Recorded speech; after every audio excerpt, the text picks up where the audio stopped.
off the plastic tab and we'll turn on the colors. Welcome to New Orleans.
Ladies and gentlemen, would you please welcome State of Louisiana Chief Design Officer Matthew Vance and Choice Hotels Director of Infrastructure Services, Stacy Nye.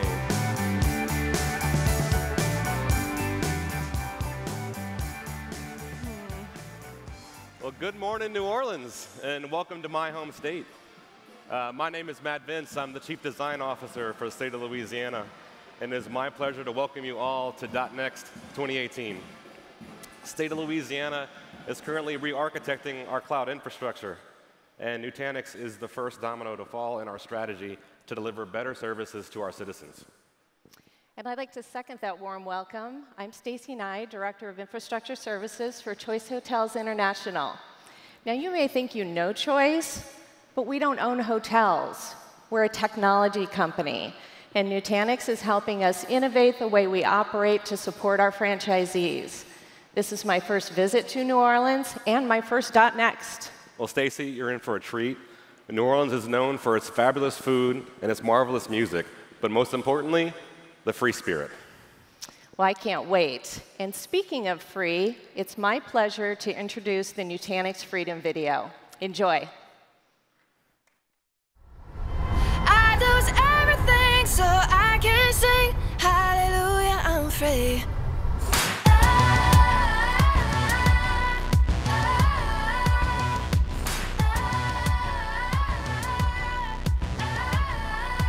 I lose everything so I can sing hallelujah, I'm free. I lose everything so I can sing hallelujah, I'm free. I'm free, I'm free, I'm free, I'm free. Quitting on to me, hold on to me. It's never enough, never complete. Tell me to lose, expect me to lose. Push it away, trying to move. Desperate to run, desperate to leave. If I lose it all, at least I'll be free.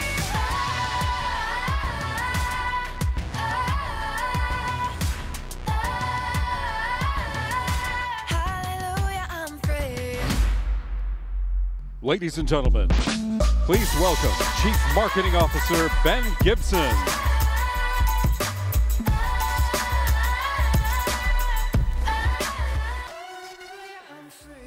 Welcome. Good morning. And welcome to .next 2018. There's no better way to open up a .next conference than by hearing from two of our great customers. And Matthew, thank you for welcoming us to this beautiful, your beautiful state and city. And Stacy, this is your first .next, and I know she's not alone because guess what? It's my first .next too, and I come properly attired. In the front row, you can see my Nutanix socks, and I think my Nutanix blue suit. And I know I'm not alone. I think a lot of the over 5,000 people in attendance here today are also first-timers at .next. And if you are here for the first time, it's in the morning, let's get moving. I want you to stand up so we can officially welcome you into the fold. Everyone stand up, first time. All right, welcome.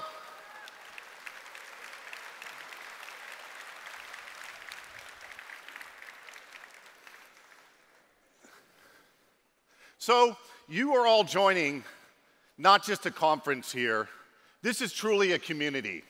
This is a community of the best and brightest in our industry, I will humbly say, that are coming together to share best ideas, to learn what's happening next. And in particular, it's about forwarding not only your projects and your priorities, but your careers. There's so much change happening in this industry, it's an opportunity to learn what's coming down the road and learn how you can best position yourself for this whole new world that's happening around cloud computing and modernizing data center environments. And this is not just a community, this is a movement. And it's a movement that started quite a while ago, but the first .next conference was in the quiet little town of Miami, and there was about 800 of you in attendance or so. So who in this hall here were at that first .next conference in Miami? Let me hear from you. Yeah. Well, to all of you grizzled veterans of the .next experience, welcome back. You have started a movement that has grown, and then this year, across many different .next conferences all over the world, over 20,000 of your community members have come together. And we like to do it in a distributed architecture fashion, just like here at Nutanix. And so we've spread this movement all over the world with .next conferences. And this is surging. We're also seeing, just today, the current count, 61,000 certifications and climbing. Our next community, close to 70,000 active members of our online community, because .next is about this big moment, and it's about every other day and every other week of the year, how we come together and explore. And my favorite stat of all, here today in this hall, amongst the record 5,500 registrations to .next 2018, representing 71 countries in Hull. So it's a global movement. Everyone welcome. And you know, when I got in Sunday night, I was looking at the tweets, and people, and the excitement was starting to build. And I started to see people like Adil coming from Casablanca. Adil, wherever you are, welcome, buddy. That's a long trip. Thank you so much for coming and being here with us today. I saw other folks coming from Geneva, from Denmark, from Japan, all over the world coming together for this moment. And we are accomplishing phenomenal things together. Because of your trust in us, and because of some early risks, candidly, that we have all taken together, we've created a movement in the market around modernizing data center environments, radically simplifying how we operate and the services we deliver to our businesses every day. And this is a movement that we don't just know about this, but the industry is really taking notice. I love this chart. This is Gartner's inaugural hyperconvergence infrastructure Magic Quadrant chart. And I think if you see where Nutanix is positioned on there, I think you can agree that's a rout. That's a home run. That's a mic drop, so to speak. What do you guys think?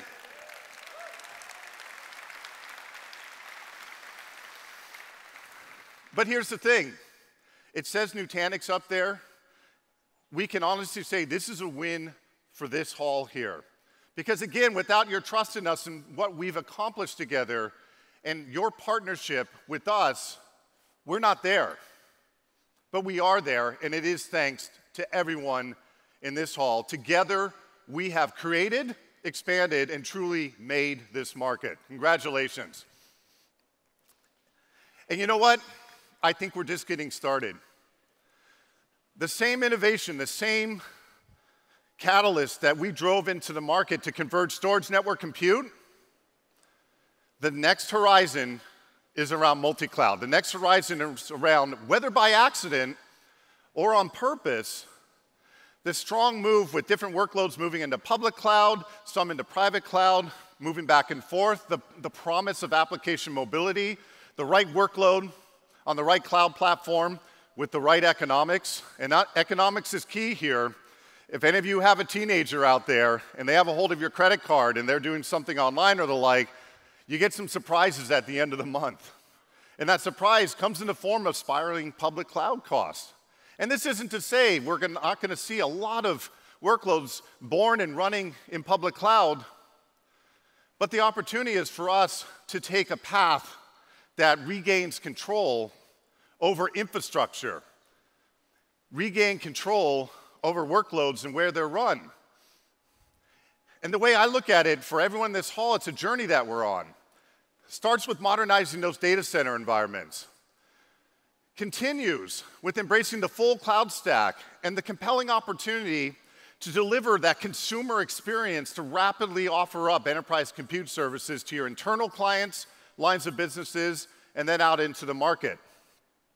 It's then about how you standardize across an enterprise cloud environment, that you're not just the infrastructure, but the management, the automation, the control, and running any tier 1 application. And I hear this every day, and I've heard this a lot already this week, about customers who are all in with this approach and running those tier 1 applications on Nutanix. And then it's the promise of not only hyper-converging infrastructure, but hyper-converging multiple clouds. And if we do that, this journey, the way we see it, what we are doing is building your enterprise cloud.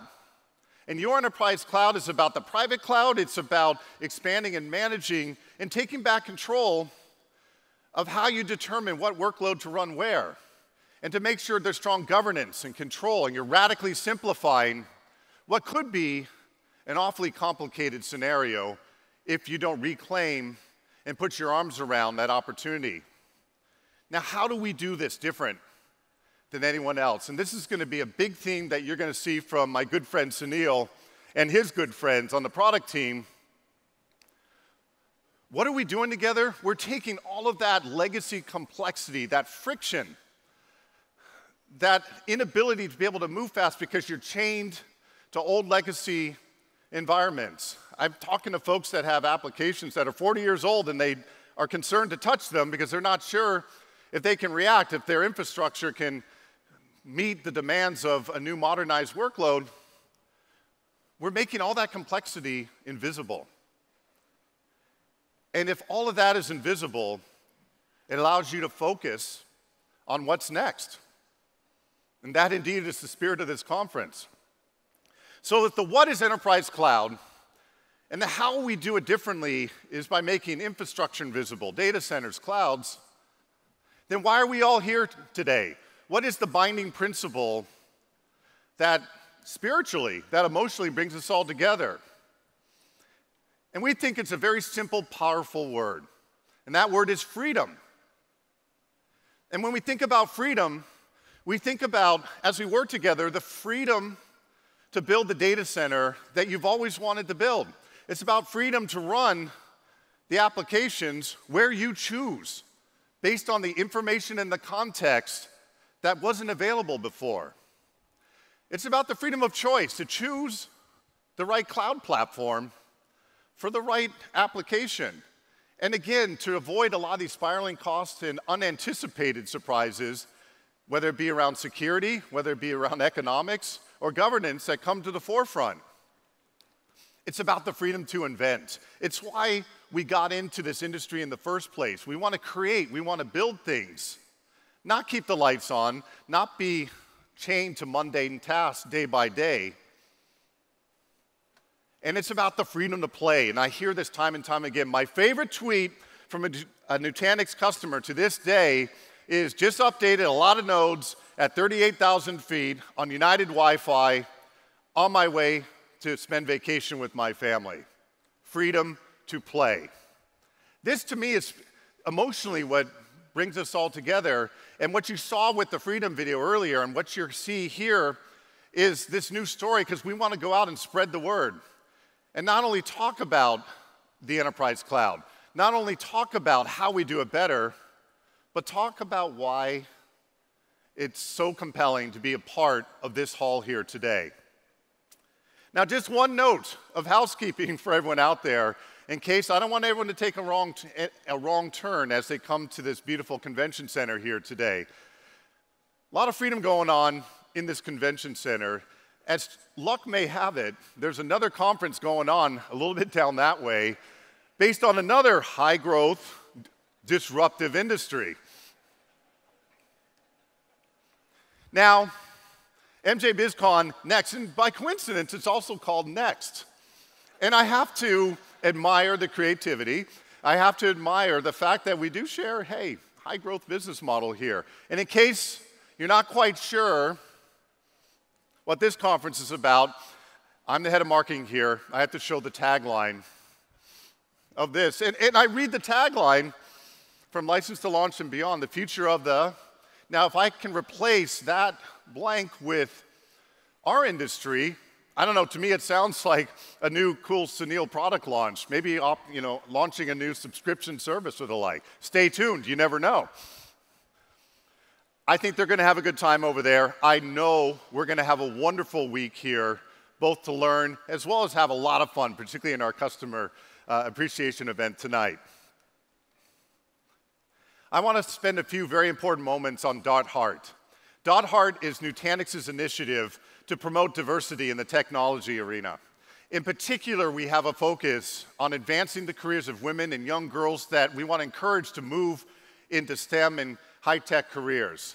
You have the opportunity to engage this week with this important initiative. Please roll the video and let's learn more about how you can do so.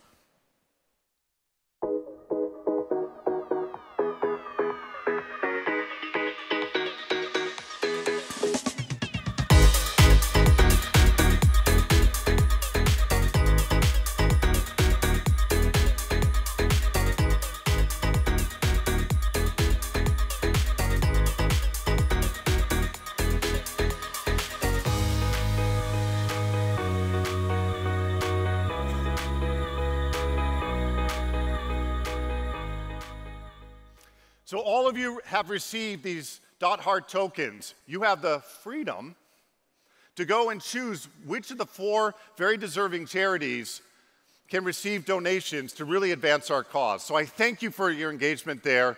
And this community is behind .Heart, and it's a very important one, so thank you for that. .Next is not the community, the moment it is, without our wonderful partners. These are our amazing sponsors. Yes, it's about sponsorship. It's also about how we integrate together, how we innovate together, and we are about an open community. And so I want to thank all of these names up here for your wonderful sponsorship of this event. I encourage everyone here in this room to spend time, get acquainted, get reacquainted, learn how we can make wonderful music happen together. Wonderful music here in New Orleans happen together. .Next isn't .Next with a few cool surprises. Surprise number 1, we have a contest. This is a still shot from the Freedom video you saw right before I came on. We have strategically placed a lucky 7 Nutanix Easter eggs in this video. And if you go to nutanix.com/freedom, watch the video. You may have to use the little scrubbing feature to slow down because some of these happen quickly. You're going to find some fun, clever Easter eggs. List all 7, tweet that out, or as many as you can, tweet that out with hashtag NextConf, C-O-N-F, and we'll have a random drawing for an all expenses paid free trip to .Next 2019. And just to make sure everyone understands Easter egg concept, there's an 8th one here that's actually someone that's quite famous in our circles. If you see on the still shot, there's someone in the back there with a red jacket on. That's not just anyone. We're targeting in here. That is our very own Julie O'Brien, our Senior Vice President of Corporate Marketing. And you're going to hear from Julie later on here at .Next. But Julie and her team are the engine and the creativity behind not only our new Freedom campaign, but more importantly, everything that you experience here this week. Julie and her team are amazing, and we can't wait for you to experience what they've pulled together for you. Another surprise. If you go and visit our Freedom booths and share your stories, so they're like video booths, you share your success stories, your partnerships, your journey that I talked about, you will be entered to win a beautiful Nutanix brand compliant, look at those beautiful colors, bicycle. And it's not just any bicycle, it's a beautiful bicycle made by our beautiful customer, Trek. I actually have a Trek bike. I love cycling. Unfortunately, I'm not eligible, but all of you are. So please share your stories in the Freedom Nutanix booths and put yourself in the running or in the cycling to get this prize. One more thing I wanted to share here. Yesterday, we had a great time. We had our inaugural Nutanix hackathon. This hackathon brought together folks that were in DevOps practices. Many of you there in this room. We sold out. We thought maybe we'd get 4 or 5 teams. We had to shut down at 14 teams that were paired together with a Nutanix mentor, and you coded. You used our RESTful APIs. You built new apps that integrated in with Prism and Calm. And it was wonderful to see this. Everyone I talked to had a great time on this. We had 3 winners.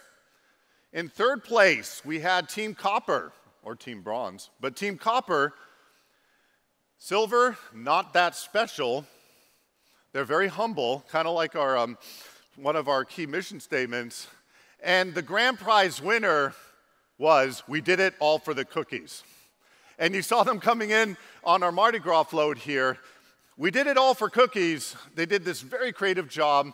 They leveraged an Apple Watch. They were lighting up VMs at a moment's notice, utilizing a lot of their coding skills. Congratulations to all 3. First, second, and third all received $2,500. And then each of them then were able to choose a charity to deliver another $2,500, including Ronald McDonald House for the winner. We did it all for the McDonaldland cookies, I suppose, to move forward. So look for us to do more of these kind of events, because we want to bring together infrastructure and application development, and this is a great, I think, start for us in this community to be able to do so. With that, who's ready to hear from Dheeraj? You ready to hear from Dheeraj? I'm ready to hear from Dheeraj, and not just because I work for him. It is my distinct pleasure to welcome on the stage our CEO, co-founder, and chairman, Dheeraj Pandey.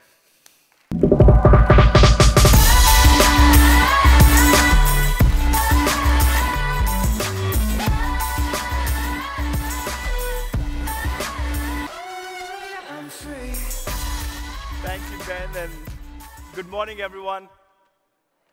Thank you so much for being here. It's just such an elation when I'm thinking about the Mardi Gras crowd that came here. The partners, the customers, the NTCs.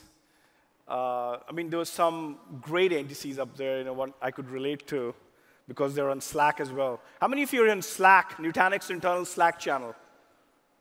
Probably 5%. Would love to actually see this community grow from here, because this is not the only event where we'd love to meet you. We'd love to actually do this in a real-time, bite-sized communication on our own internal Slack channel itself.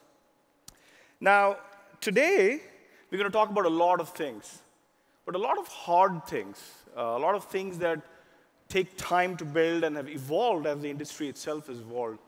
And one of the hard things that I want to talk about is multi-cloud. Multi-cloud is a really hard problem because it's full of paradoxes. It's really about doing things that you believe are opposites of each other. It's about frictionless, but it's also about governance. It's about being simple, and it's also about being secure at the same time. It's about delight, it's about reducing waste. It's about owning and renting, and finally, it's also about core and edge. How do you really make this big at a core data center, whether it's public or private, but how do you really shrink it down to 1 or 2 nodes at the edge, because that's where your machines are, that's where your people are. So this is a really hard problem, and as you'll hear from Sunil and the gang there, you'll realize how we've actually evolved our solutions to really cater to some of these. So one of the approaches that we have used to really solve some of these hard problems is to have machines do more. And I said a lot of things in those 4 words, have machines do more. Because if you double-click on that sentence, it really means we're letting design be at the core of this. How do you really design data centers? How do you really design products for the data center that hush all the escalations, the details, the complexities, use machine learning and AI, and figure out anomaly detection and correlations and pattern matching? There's a ton of things that you need to do to really have machines do more. But along the way, the important lesson is to make machines invisible. Because when machines become invisible, it actually makes something else visible. It makes you visible. It makes governance visible. It makes applications visible, and it makes services visible. A lot of things makes teams visible, careers visible. So while we're really talking about invisibility of machines, we're we're talking about visibility of people. And that's how we really brought all of you together in this conference as well, because it makes all of us shine, including our products and your careers and your teams as well. And I try to define the word customer success. It's one of the favorite words that I'm actually using. We've just hired a great leader in customer success recently who's really going to focus on this relatively hard problem, yet another hard problem of customer success. We think that true customer success is possible when we have machines tend towards invisibility, but along the way, when we do that, we make humans tend towards freedom. So that's the real connection, the yin-yang of machines and humans that Nutanix is really all about. And that's why design is at the core of this company. And when I say design, I mean reducing friction. And it's really about reducing friction. In everything you do, the most mundane of things, which could be about migrating applications, spinning up VMs, self-service portals, automatic upgrades and automatic scale-out, and all the things we do is about reducing friction, which really makes machines become invisible and humans gain freedom. Now, one of the other convictions we have is how all of us are really tied at the hip. Our success is tied to your success. If we make you successful, and when I say you, I really mean Main Street. Main Street being customers and partners and employees. If you make all of you successful, then we automatically become successful. And very coincidentally, Main Street and Wall Street are also tied in that very same relation as well. And if we do a great job with Main Street, I think the Wall Street customer, i.e. the investor, will take care of itself. You'd have taken care of their success if we took care of Main Street success itself. And that's the narrative that our CFO, Dustin Williams, actually went and painted to our Wall Street investors 2 months ago at our Investor Day conference. We talked about a $3 billion number. We said, look, as a company, as a software company, we can go and achieve $3 billion in billings 3 years from now. And it was a telling moment for the company. It was really about talking about where we could be 3 years from now, but it was not based on a hunch. It was based on what we thought was customer success. Now, realize that $3 billion in pure software, there's only 15 companies around the world, 10 to 15 companies in the world that actually have that kind of a software billings number itself. But at the core of this confidence was customer success, was the fact that we were doing a really good job of not over-promising and under-delivering, but under-promising, starting with small systems and growing the trust of the customers over time. And this is one of the statistics we actually talk about is repeat business. The first dollar that a Global 2000 customer spends in Nutanix, we go and increase that trust 15 times by year 6, and we hope to actually get 17 and a half and 19 times more trust, in the years 7 and 8. And it's very similar numbers for non-Global 2000 as well. Again, we go and really hustle for customer success, start small, have you not worry about paying millions of dollars upfront. Start with systems that pay as they grow. You pay as you grow, and that's the way we gain trust. We have the same non-Global 2000 pay $6.50 for the first dollar they've actually spent on us. And with this, I think the most telling moment was when Dustin concluded, and this is key to this audience here as well, is how the current cohorts, which is this audience here and many of them who are not here, will actually carry the weight of the $3 billion, more than 50% of it, if we did a great job of customer success. If we were humble and honest and we really figured out what it meant to take care of you, and if we really understood what starting small was and having to gain the trust with you over time, we think that more than 50% of that billings will actually come from this audience here, without even looking at new logos outside. So that's the crust of customer success for us, and it takes care of pretty much every customer, not just the Main Street customer. It takes care of Wall Street customer. It takes care of employees. It takes care of partners as well. Now, before I talk about technology and products, I want to take a step back because many of you are new in this audience, and I think that it behooves us to really talk about the history of this company. Like, we've done a lot of things that started out as science projects, In fact, I see some tweets out there when people actually laugh at Nutanix Cloud.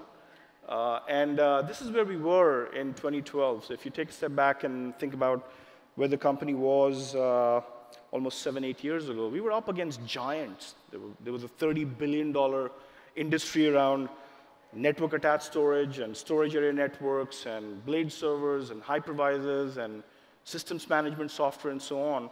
So what did we start out with? A very simple premise that we will collapse the architecture of the data center because 3-tier is wasteful and 3-tier is not delightful. It's a very simple hunch. We said we'll take rack-mount servers, we put a layer of software on top of it, and that layer of software back then only did storage, didn't do networks and security. And it ran on top of a well-known hypervisor from VMware. And we said there's one non-negotiable thing, the fact that the design must change. The control plane for this data center cannot be the old control plane. It has to be rethought through, and that's why Prism came about.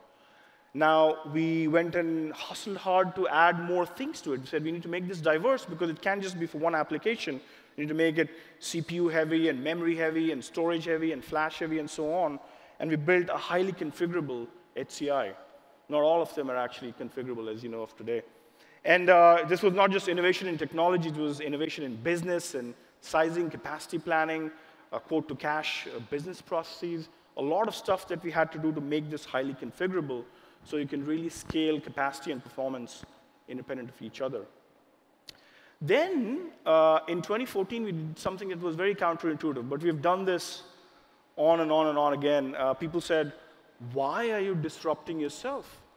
You've been doing a good job of shipping appliances, but we also had the conviction that HCI was not about hardware. It was about a form factor, but it was really about an operating system. And we started to compete with ourselves when we said, you know what? We'll do arm's length distribution. We'll do arm's length delivery of products when we give our software to a Dell partner, to Dell as a partner, as an OEM partner. But at the same time, it was actually seen with a lot of skepticism. Like, these guys are really wondering how to really make themselves vanish because they're competing with themselves. But we also knew that if we didn't compete with ourselves, someone else will. Now, one of the most controversial decisions was really going and doing yet another hypervisor. In the year 2015, it was really preposterous to build yet another hypervisor. It was a very mature market. This was coming probably 15 years too late to the market, or at least 10 years too late to the market. And most people said it shouldn't be done because hypervisor is a commodity. And that's the word we latched onto, that this commodity should not have to be paid for. It shouldn't have a team of people managing it. It should actually be part of your overall stack, but it should be invisible. Just like storage needs to be invisible, virtualization needs to be invisible. But it was a bold step, and I think, at least when we look at our current numbers, 1/3 of our customers are actually using AHV. At least every quarter that we look at it, our new deployments, at least 35% of it is actually being used on AHV itself. And again, a very preposterous thing to have said 5 years ago, 4 years ago, to where we've actually come. Thank you so much for all of you who've believed in the fact that virtualization software must be invisible, and therefore we should actually try out something that is called AHV today. Now, we went and added Lenovo to our OEM mix. We started to become even more of a software company in the year 2016. Went and added an HP and Cisco. Some of our very large deals that we talk about in the earnings call are HP deals and Cisco deals. And there's some very large customers who have procured ELAs from us, enterprise license agreements from us, where they want to mix and match hardware, and want to mix Dell hardware with HP hardware, but have common standard Nutanix entitlements. And finally, I think this was another one of those moments where we said, why should HCI be only limited to x86? This operating system deserves to run on a non-x86 architecture as well. And that gave birth to this idea of HCI and power systems from IBM. And we've done a great job of really innovating with them in the last 3-4 quarters. Some amazing innovation that has come out where you can now run AIX 7.x on Nutanix. And For the first time in the history of data center, you can actually have a single software, not just a data plane, but a control plane, where you can manage an IBM farm, a power farm, an open power farm, and an x86 farm from the same control plane, and have the IBM farm feed storage to an Intel compute farm and vice versa. So some really good things that we've actually done. Now, along the way, something else was going on. While we were really busy building the private cloud, we knew that there was a new consumption model on computing itself, where people were renting computing using credit cards. This is the era of the millennials. They were like, really want to bypass people, because at the end of the day, why can't computing be consumed like the way e-commerce is? And that DevOps movement made us realize that we need to add to our stack. That stack will now have other computing clouds. There's AWS and Azure and GCP now. So similar to the way we did Prism, Prism was really about going and making hypervisors invisible. We went ahead and said we'll add Calm to our portfolio, because Calm is now going to be what Prism was to us back when we were really dealing with multi-hypervisor world. Now it's going to be a multi-cloud world.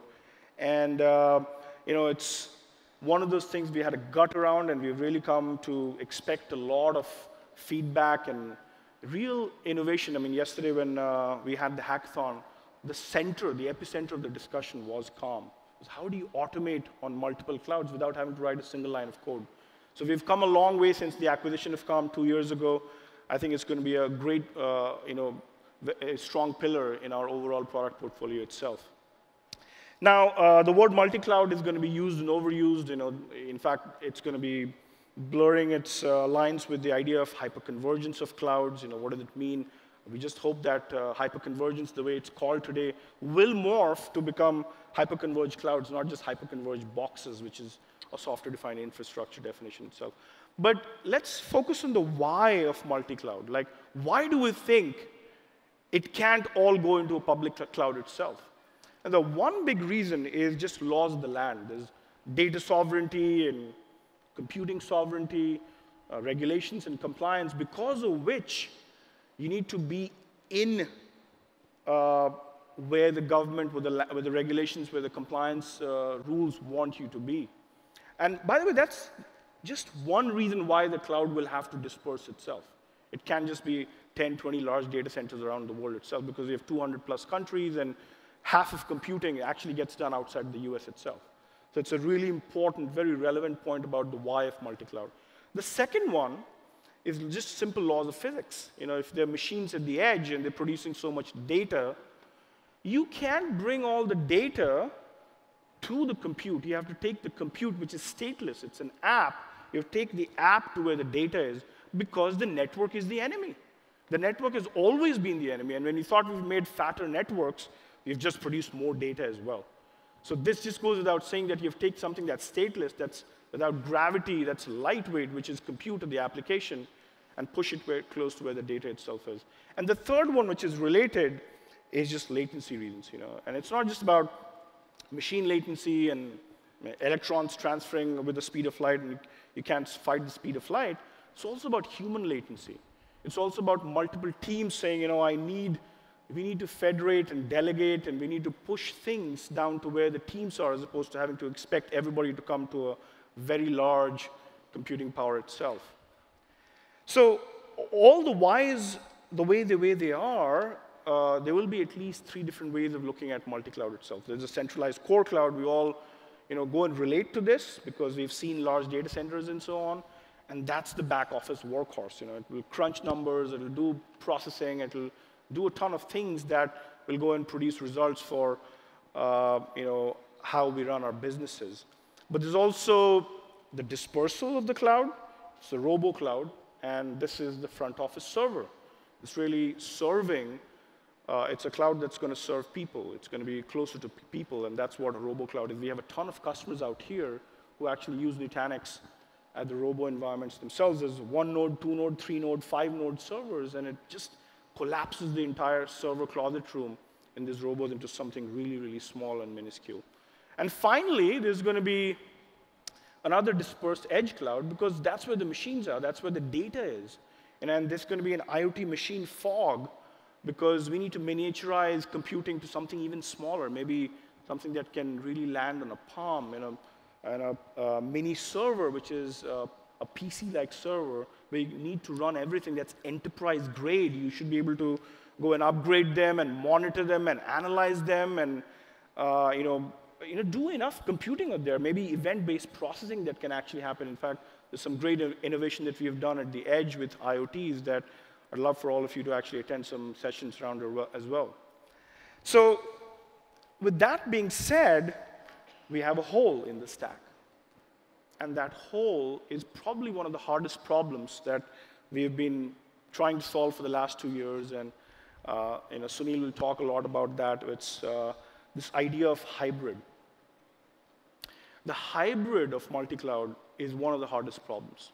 Why? Because we're talking about really blurring the lines between owning and renting, where you have a single-tenant environment, which is your data center, and a multi-tenant environment, which is the service provider's data center, and the two must look like the same. And the two must look like the same is that hard a problem, not just for burst out capacity, not just for security, not just for identity, but also for networks. Like, how do you blur the lines between networks? How do you blur the lines for storage? How do you really blur the lines for a single pane of glass where you can think of availability zones that look highly symmetric, even though they're not, because one of them is owned by you and it's single tenant, the other one is not owned by you, that's multi-tenant itself. So there's some really hard problems in hybrid that you'll hear Sunil talk about, and the team, and some great strides that we've actually made in the last 12 months of really working on Xi itself. And that completes the picture now in terms of how we believe the state of computing will be going forward. So what are the must-haves of a multi-cloud operating system? We talked about marketplace, which is catalogs and automation. There's a ton of orchestration that needs to be done for multi-cloud to come together, because now you have a self-service portal which is providing an e-commerce view. It's really about getting to do a lot of requests and workflows without having people come in the way, without even having tickets. There's no need for tickets if you can really start to think like a self-service portal, like as if you're just transacting e-commerce with machines and portals themselves. Obviously, the next one is network and security. You need to have really, you need to blur the lines between on-prem and off-prem itself, and these two play a huge role. And there's going to be a ton of details that you'll see Sunil talk about. But finally, the thing that I want to focus on the rest of the talk itself here is about governance and compliance. This is a hard problem, and it's a hard problem because things have evolved. So I want to take a step back, last 30 years of computing. How have consumption models changed? So think about it. 30 years ago, we were making decisions for 10 plus years. Mainframe, 10 years worth, at least 10 years worth, probably even 20 plus years worth of decisions. These were decisions that were extremely waterfallish. You make tens of millions of dollars worth of investment for a device that you'd buy for at least 10 to 20 years. Now, as we move to client-server, that thing actually shrunk. Now you're talking about 5 years worth of decisions, and these things were smaller. So there's a little bit more velocity in our decisions. We were not making as waterfallish a decision as we used to with mainframes, but still 5 years. And talk about virtualized 3-tier, maybe 3 to 5 year decisions. There's still relatively big decisions that we were making with compute and storage and SAN fabrics and virtualization software and systems management software and so on. And here comes Nutanix, and we said, no, we need to make it smaller. It has to become smaller because we need to make more agile decisions. We need to add machines every week, every month, as opposed to adding machines every 3 to 5 years. And we need to be able to upgrade them in point in time. We can do the upgrades every month if you had to, every week if you had to, and so on. So really about more agility. And yet, we were not complete because there's another revolution going on off-prem in the public cloud where people are going and doing reserved instances. But more than that, they were doing on-demand stuff, which now the decision was days to weeks. Some of these things that the unit of compute was being rented for days to weeks, not years. And if you needed something more, you'd shift a little to the left and use reserved instances. And then spot pricing, you could do spot pricing for hours, and finally Lambda functions. Now you could do functions as a service, where things could actually be running only for minutes, not even hours. So as you can see, there's a wide spectrum where when you move to the right, you get more elasticity, and when you move to the left, you're talking about predictable decision making, and in fact, goes from minutes on one side to tens of years in the other itself. And we hope to actually go and blur the lines between where NTNX is today, where you see Nutanix right now, to where we really want to be with reserved instances and on-demand. And that's the real ask of Nutanix. How do you take care of this discontinuity? Because when you are owning things, you actually end up here. When you're renting things, you end up here. What does it mean to really blur the lines between the two? Because people do want to make decisions that are better than reserved instances in the public cloud. We'll talk about why reserved instances, which looks like a proxy for Nutanix, is still very, very wasteful. Even though you might think it's delightful, it's very, very wasteful. So what does it mean for on-prem and off-prem? There's, you talk about cost governance, there's security compliance, there's high-velocity decisions we're actually making, where sometimes you could be right on cost but wrong on security, but sometimes you could be right in security but wrong on cost.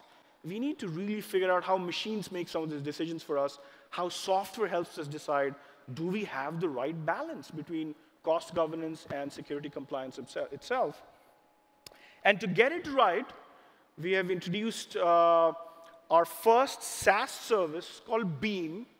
And to talk more about Beam, I want to introduce Vijay Rayapati, who's the general manager of Beam Engineering, to come on stage and talk about Beam itself. Thank you, Vijay. Appreciate it. So you've been here a couple of months now? Yes. At the same time, you spent the last 7, 8 years really hand-holding AWS. Tell us more about it. Yeah, so we spent a lot of time trying to understand over the last 5 years at Minjar, how customers are really consuming in this new world, right, for their workloads. So essentially, what we tried to do is understand the consumption models, workload patterns, and also build algorithms and apply intelligence to say, how can we lower this cost and improve compliance of their workloads? And now with Nutanix, what we are trying to do is how can we converge this consumption, right? Because what happens here is most customers start with on-demand kind of a consumption, thinking it's really easy, but the total cost of ownership is so high. As the workload elasticity increases, people go towards spot or scaling, but then you need a lot more automation. That's something like Calm can help them with. But predictability of the workload increases, then you need to move towards reserved instances, right, to lower cost. But and those are some of the things that you go and advise with some of the software that you folks have actually written. But there is a lot of waste even in the reserved instances, because what happens is while customers make these commitments for a year or 3 years, what we see across, like we track $1 billion in public cloud consumption, as a Beam, and customers use 20, 25% of utilization of their commitments, right? So how can you really take the data of consumption, apply intelligence to essentially reduce their overall cost of ownership? You said something that's very telling. You said that reserved instances, even though they're supposed to save, are still only 20, 25% utilized. Yes, because the workloads are very dynamic.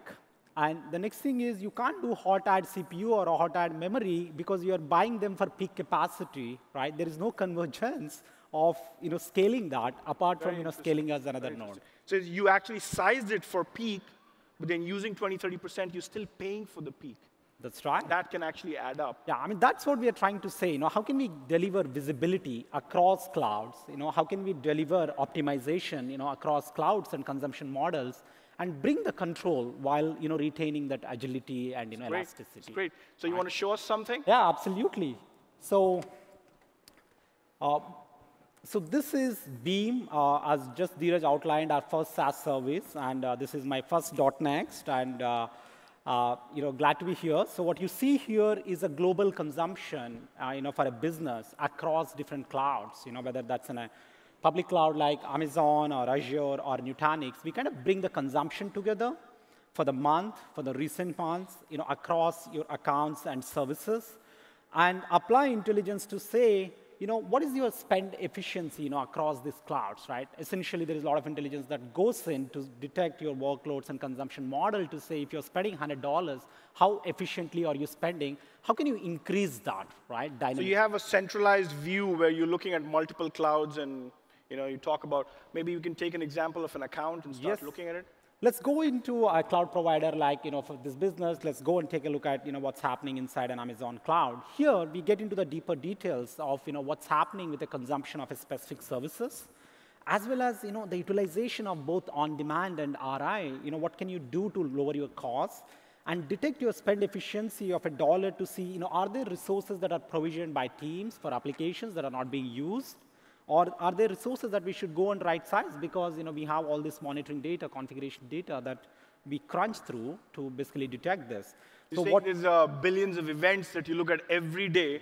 You're already looking at $1 billion worth of AWS spend. Right. So billions of events, billing, metering events every day to really figure out how to optimize for them.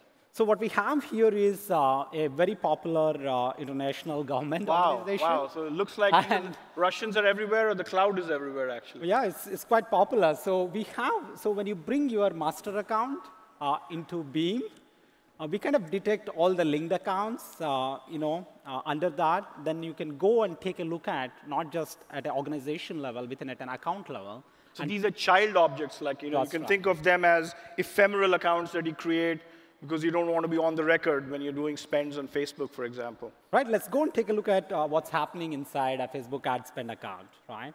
So we have, consumption of various services. Let's go deeper into compute consumption, and you kind of see a trend line. You can do a lot of pivoting. As you see, looks like one campaign has ended. They started another campaign. Looks like they're not stopping yet, man. There's a lot of money being made on Facebook right now. So not only just get visibility at a compute as a service inside a cloud provider, you can go deeper inside compute and say, what is that service that I'm really consuming inside compute along with the CPUs and stuff, right? What is my data transfer? What is my network? What is my load balancers, right? So you essentially get a very deeper visibility, as a service, right? Because we have 3 goals for Beam. How can we deliver visibility across clouds? How can we deliver visibility across services? And how can we deliver then optimization, right? Let me quickly I think one thing that I just want to point out is how this SaaS application was an extremely teachable moment for me to learn about the different resources that people could use about the public cloud. So all of you who actually have not gone deep enough into the idea of public cloud, this could be a great app for you to learn about things, the resources, the things that you could do to save and security and things of that nature. So. Yeah. So, and we really believe in, creating the single pane view, to manage your optimization of a public cloud. As Ben spoke about, as a business, you need to have freedom to use any cloud, and that's what Beam delivers, right? How can you make the right decision for a right workload to, use any of the cloud of your choice? How about databases? You talked about compute as well, but yes, let's go and take a look at, database consumption, right? What you see here is they're using, inside Facebook ad spend, they're using all databases except Oracle. Wow. Looks like Oracle sales folks have been active in Russia as well. So what we are seeing here is a global view of how can you, what is your spend efficiency, and which is kind of a scorecard for your business, for the dollars that you're spending. And the great thing is Beam kind of brings together, through its intelligence and algorithms to detect, how can you right-size resources and how can you, eliminate things that you're not using. Yeah. And we deliver a one-click fix, right? Let's go and take a look at resources that are maybe provisioned for storage and not being used. We deliver the seamless same one-click philosophy that Nutanix has to eliminate it, right? So one click, you can actually just pick some of these wasteful things that might be looking delightful because using public cloud, using credit cards, you can go in and just say click, fix, and it takes care of things. Yeah, and not only remove the resources that are unused, but you can go and right-size resources across your compute, databases, load balancers, even PaaS services, right? And this is where the power of it kind of comes for a business, whether you're using on-prem and off-prem. How can you really converge that consumption across both? So do you have something for Nutanix too, or? Yes, so we have basically working on Nutanix. This is something that we are going to deliver later this year.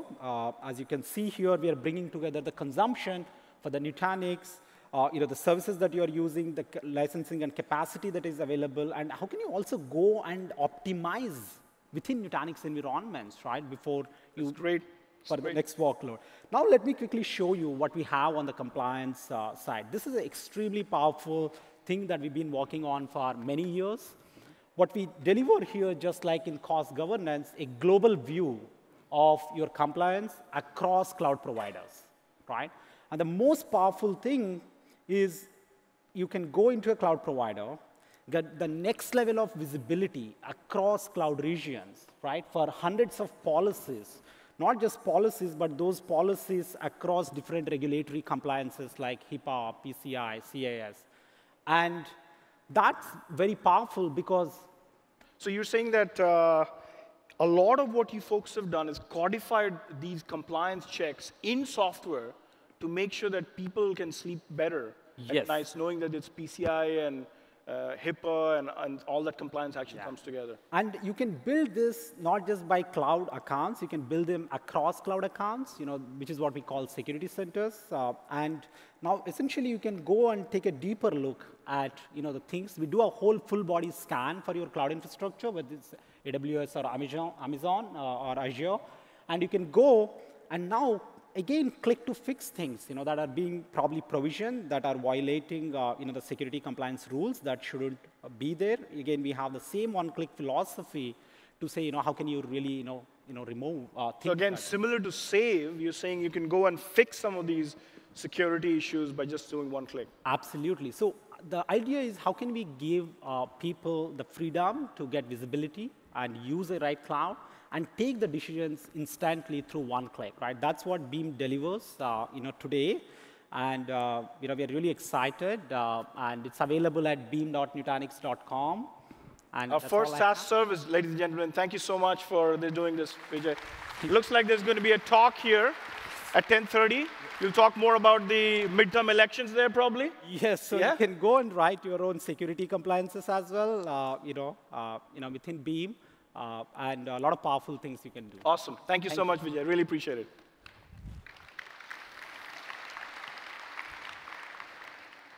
So, as you see, there's a lot of work that we're doing to really make multi-cloud, which is a hard problem. Think about working the whole body of it. What about cost governance? What about security compliance? Obviously, what about hybrid networks and security and storage and compute, many of the things that you've actually heard from us, but we're taking it to a level where the business users can now understand the implications. The CFO's office can understand the implications of waste and delight. So what does customer success mean to us? Again, my favorite word in a long, long time is really go and figure out how do you make you, the customer, become operationally efficient. There's a lot of stuff that we deliver through software that's completely uncovered. It's so latent, you don't even know you have it, but you've paid for it. So you've got to figure out what does it mean for you to really become operationally efficient, organizationally proficient. It's really important for training, education, stuff that your people might think it's so awkward to do in Nutanix, but it could have been way simpler if we just told you a place where you could go and read about it. So, of course, I could just use one click here as opposed to doing things the old way.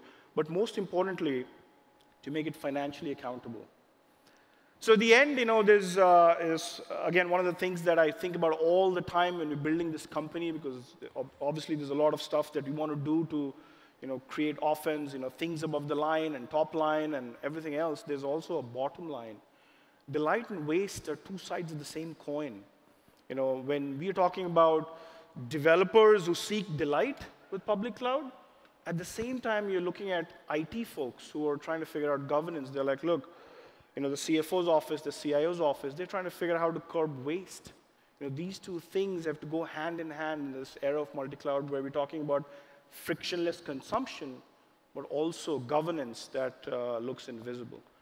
So I think at the end of the day, this company will do a lot of stuff around one-click delight, but also go and figure out how do you reduce waste, because there's so much waste, including folks who actually own Nutanix. There's so much software entitlements, there's so much waste in the public cloud itself, that if we don't go and put our arms around, it will not lead to customer success. So to talk more about this, the idea of delight and the idea of waste, I'd like to bring on board a person who I think many of you actually have talked about it, has delightful hair, but probably wasted jokes, but I think has wasted hair and delightful jokes. So ladies and gentlemen, you make the call, you the jury, Sunil RMJ Potti.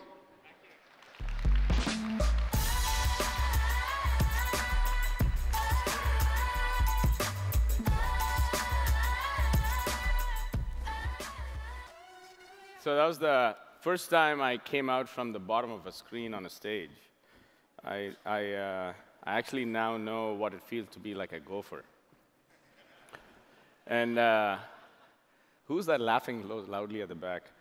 OK, do we have the, let's see. OK, great.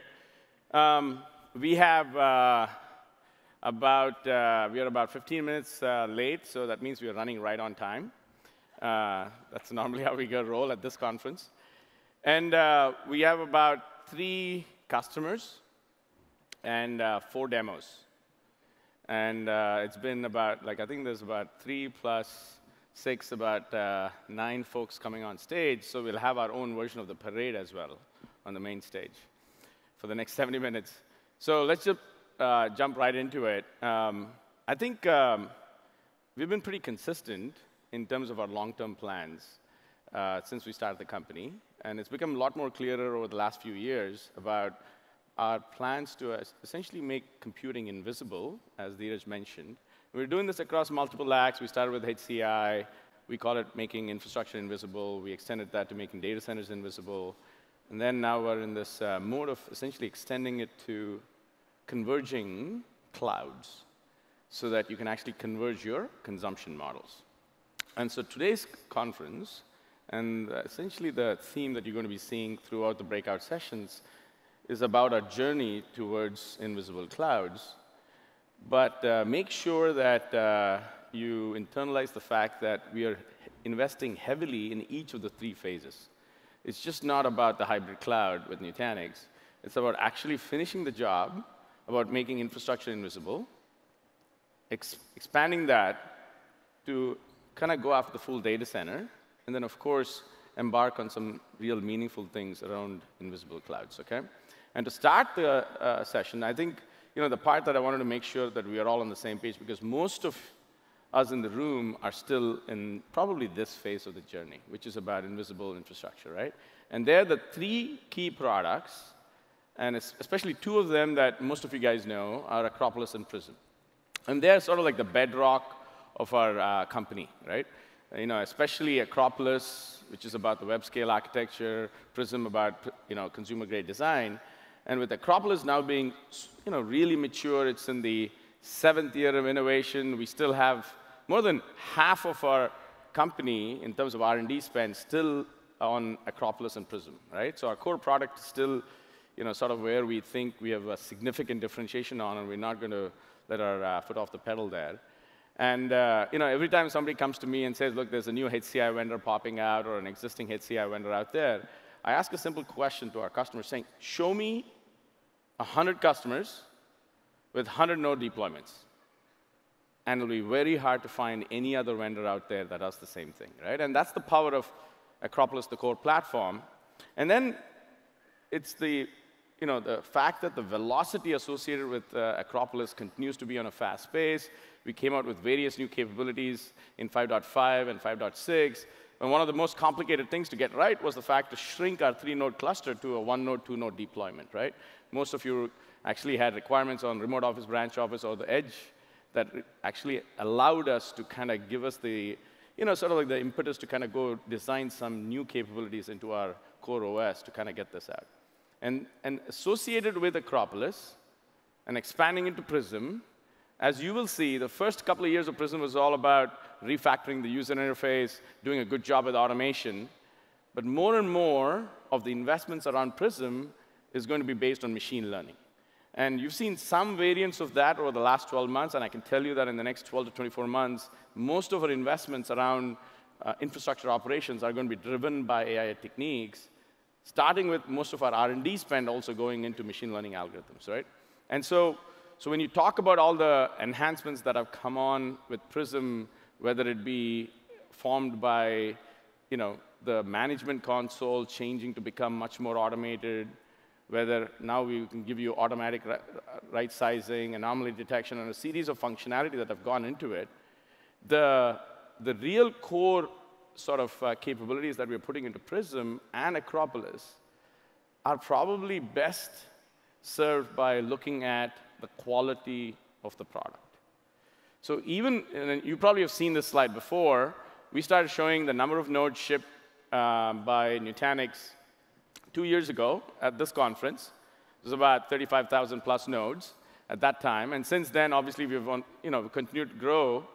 And we would draw this line, which was about enterprise class quality, that for the number of bugs found as a percentage of nodes shipped, there's a certain line that's drawn. World-class companies do about probably 2 to 3%. Number of CFDs per node shipped. And we had just broken that number 2 years ago. And to give you guys an idea of how that curve has shown up, it's now currently at 0.95%. And so along with velocity, this focus on being true to our roots of reliability and stability continues to be our, it's an internal challenge, but it's also some of the things that we keep a real focus on. And so between Acropolis and Prism, that's sort of like our core focus areas to sort of give us the confidence that, look, we have this really high bar that we've sort of keeping ourselves accountable to, which is about being the most advanced enterprise cloud OS on the planet. And we will keep it this way for the next 10 years. And to complement that, over a period of time, of course, we have added a series of services. So these are services not just for VMs, but also for files, blocks, containers, but all being delivered in that single one-click operations fashion. And to really talk more about it, and actually probably to show you the real deal there, it's my great pleasure to call our own version of Moses inside the company. Most of you guys know him as Steve Poitras. Come on up, Steve.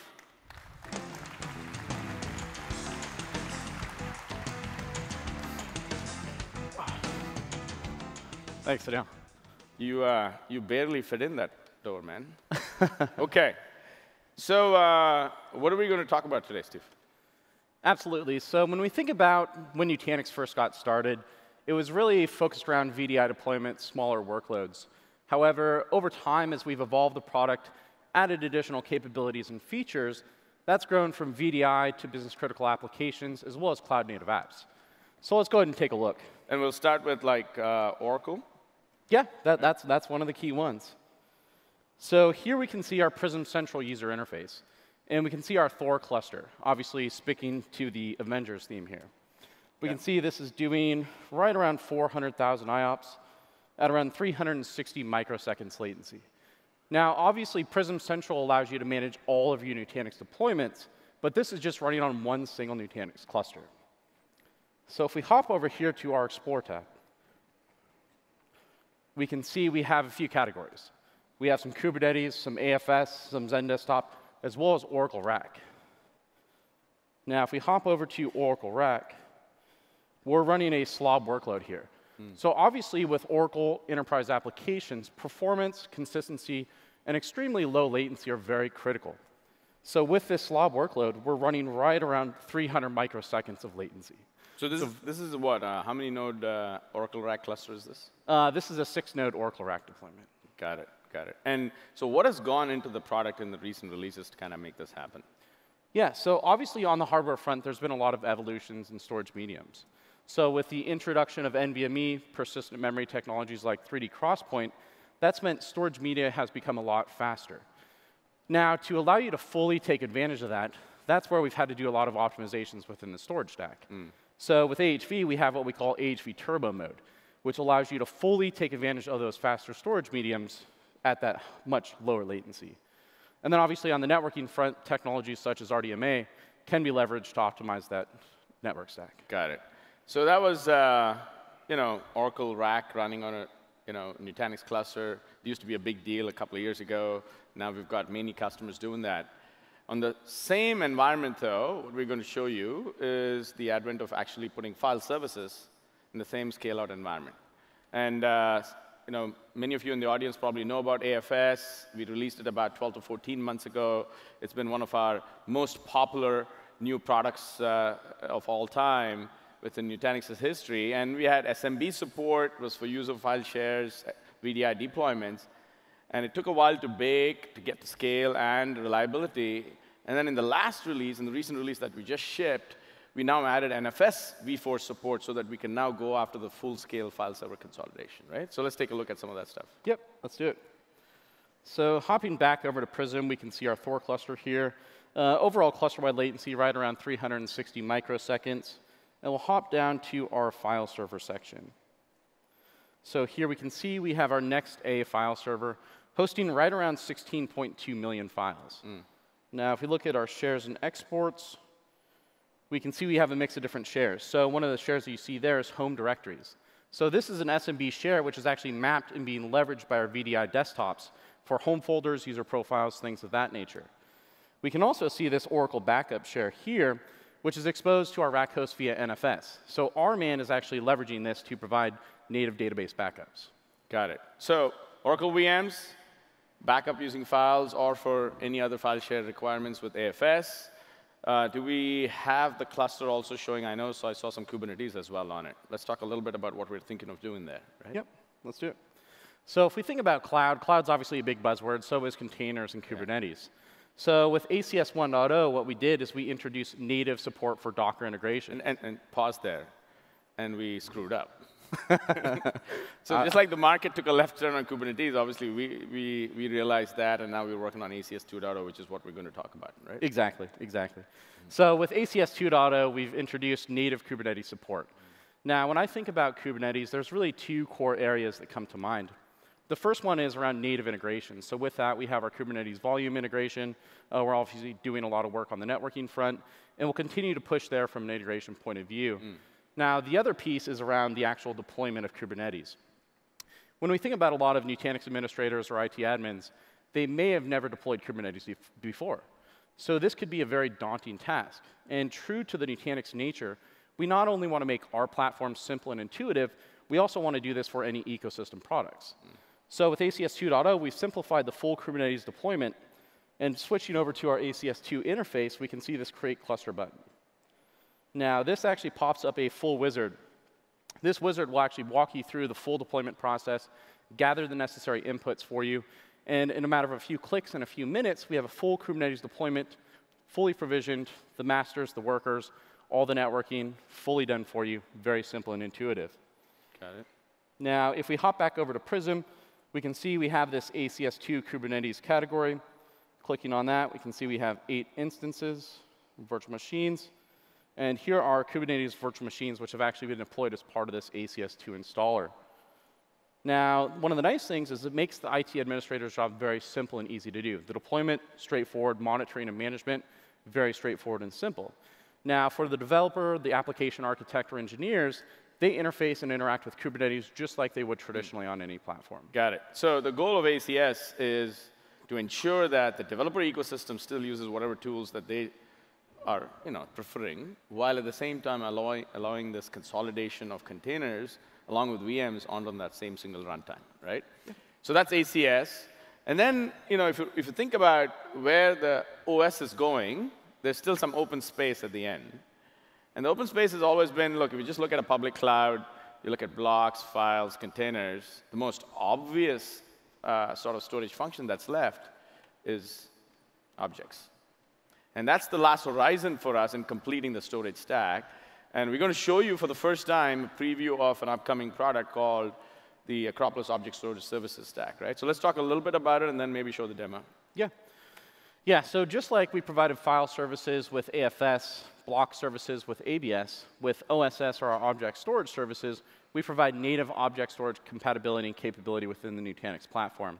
Now, this provides a very simple, common S3 API. So any integrations you've done with S3, especially Kubernetes, you can actually leverage that out of the box when you've deployed this. Now, if we hop back over to Prism, I'll go here to my object stores menu. And here we can see we have 2 existing object storage instances which are running. So you can deploy however many of these as you wanted to. Now, just like the Kubernetes deployment, deploying a new object instance is very simple and easy to do. So here, I'll actually name this instance Thor's Hammer. You do know he loses it, right? Yeah. I can call it Storm. He hasn't seen the movies yet. Yeah, I don't want any spoilers right. yet. Yeah. So once we specified the name, we could choose our capacity. So here we'll just specify our large instance or type. Obviously, this could be any amount of storage. So if you have a 200-node Nutanix cluster with petabytes worth of data, you could do that as well. Once we've selected that, we'll select our expected performance. And this is going to be the number of concurrent gets and puts. So essentially, how many operations per second we want this instance to be able to facilitate. Once we've done that, the platform will actually automatically determine how many virtual machines it needs to deploy, as well as the resources and specs for those. And once we've done that, we'll go ahead and click Save. Now, here we can see it's actually going through, doing the deployment of the virtual machines, applying any necessary configuration. And in a matter of a few clicks and a few seconds, we actually have this Thor's Hammer object storage instance, which is up and running. Now, if we hop over to one of our existing object storage instances, we can see this has 3 buckets. So one for Kafka Q. I'm actually using this for my Kafka cluster, where I have right around 62 million objects, all storing protobufs. And the second one there is Spark. So I actually have a Spark cluster running on our Kubernetes deployed instance via ACS 2.0. Now, this is doing analytics on top of this data using S3 as a storage backend. Now, for these objects, we support native versioning, native object encryption, as well as worm compliancy. So if you want to have expiry periods, retention intervals, that sort of thing, we can do all that. Got it. Got it. So essentially, what we've just shown you is with upcoming objects as well, that the same OS can now support VMs, files, objects, containers, all on the same one-click operational fabric, right? And so that's, in some way, the real power of Nutanix, is to still keep that consistency, scalability in place as we are covering each and every workload inside the enterprise. So before Steve gets off stage, though, I wanted to talk to you guys a little bit about something that, how many of you have been to our Nutanix headquarters in San Jose, California? A few. I know there's like, I don't know, 4,000 or 5,000 people here. If you do come to the office, it's when you land in San Jose Airport, on the way to long-term parking, you'll pass our office. It's that close. And if you come to the 4th floor, one of the cubes, that's where I sit. And the cube beside me is Steve. Steve sits in the cube beside me. And when I first joined the company 3-4 years ago, and Steve's, if you go to his cube, it no longer looks like this, but it used to have a lot of this stuff. Okay, like it was like big containers of this. If I remember the first time. Since I started joking about it, he started reducing it. And then, Steve eventually got married, much to our surprise. Much to his wife's surprise. And then he also had a baby as a bigger surprise, right? Yep. And if you come over to our office, and we welcome you, and you come to the 4th floor, find my cube, or you'll find Steve's cube, it now looks like this. Okay? But thanks a lot, my man. Cool. Thanks so much. All right. Thanks, man.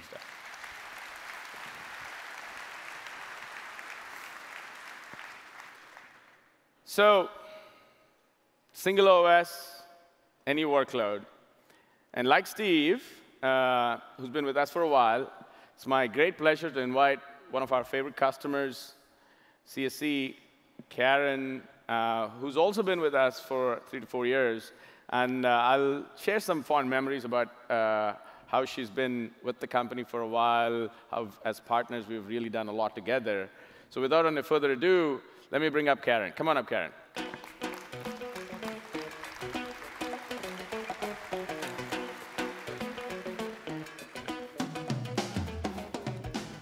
Thank you for having me. Yeah, thank you. So I remember, so how many of you guys were with Nutanix, first .next in Miami? I know there was a question like that asked last time. Not too many. We missed it. We wish we could go back to that. We wouldn't fit, 3/4 of this crowd. But Karen was our first customer in the keynote in 2015. And we had just talked about that story at that time where you're just become a customer, right? Do you want to give us some recap of that? Sure. So when we made the decision to move to hyper-converged infrastructure and chose Nutanix as our partner, we rapidly started to deploy. And what I mean by that is Sunil and some of the Nutanix executives had come out to visit with us and talk about their product on a Tuesday. And on a Wednesday, after making the decision, I picked up the phone and said, you know what? I've got to deploy for my VDI cluster. So 4 nodes showed up on Thursday, and from the time it was plugged in to moving over 300 VDIs and 50 terabytes of storage and turning it over for the business for use was less than 3 days. So it was really excellent testament to how simple it is to start and deploy and utilize the Nutanix infrastructure. Now, part of that was the delight that we experienced from our customers after that deployment. So we got phone calls where people were saying, this report, it used to take so long that I'd go out and get a cup of coffee and come back and read an article and do some email, and then finally it would finish. Those reports are running in milliseconds now.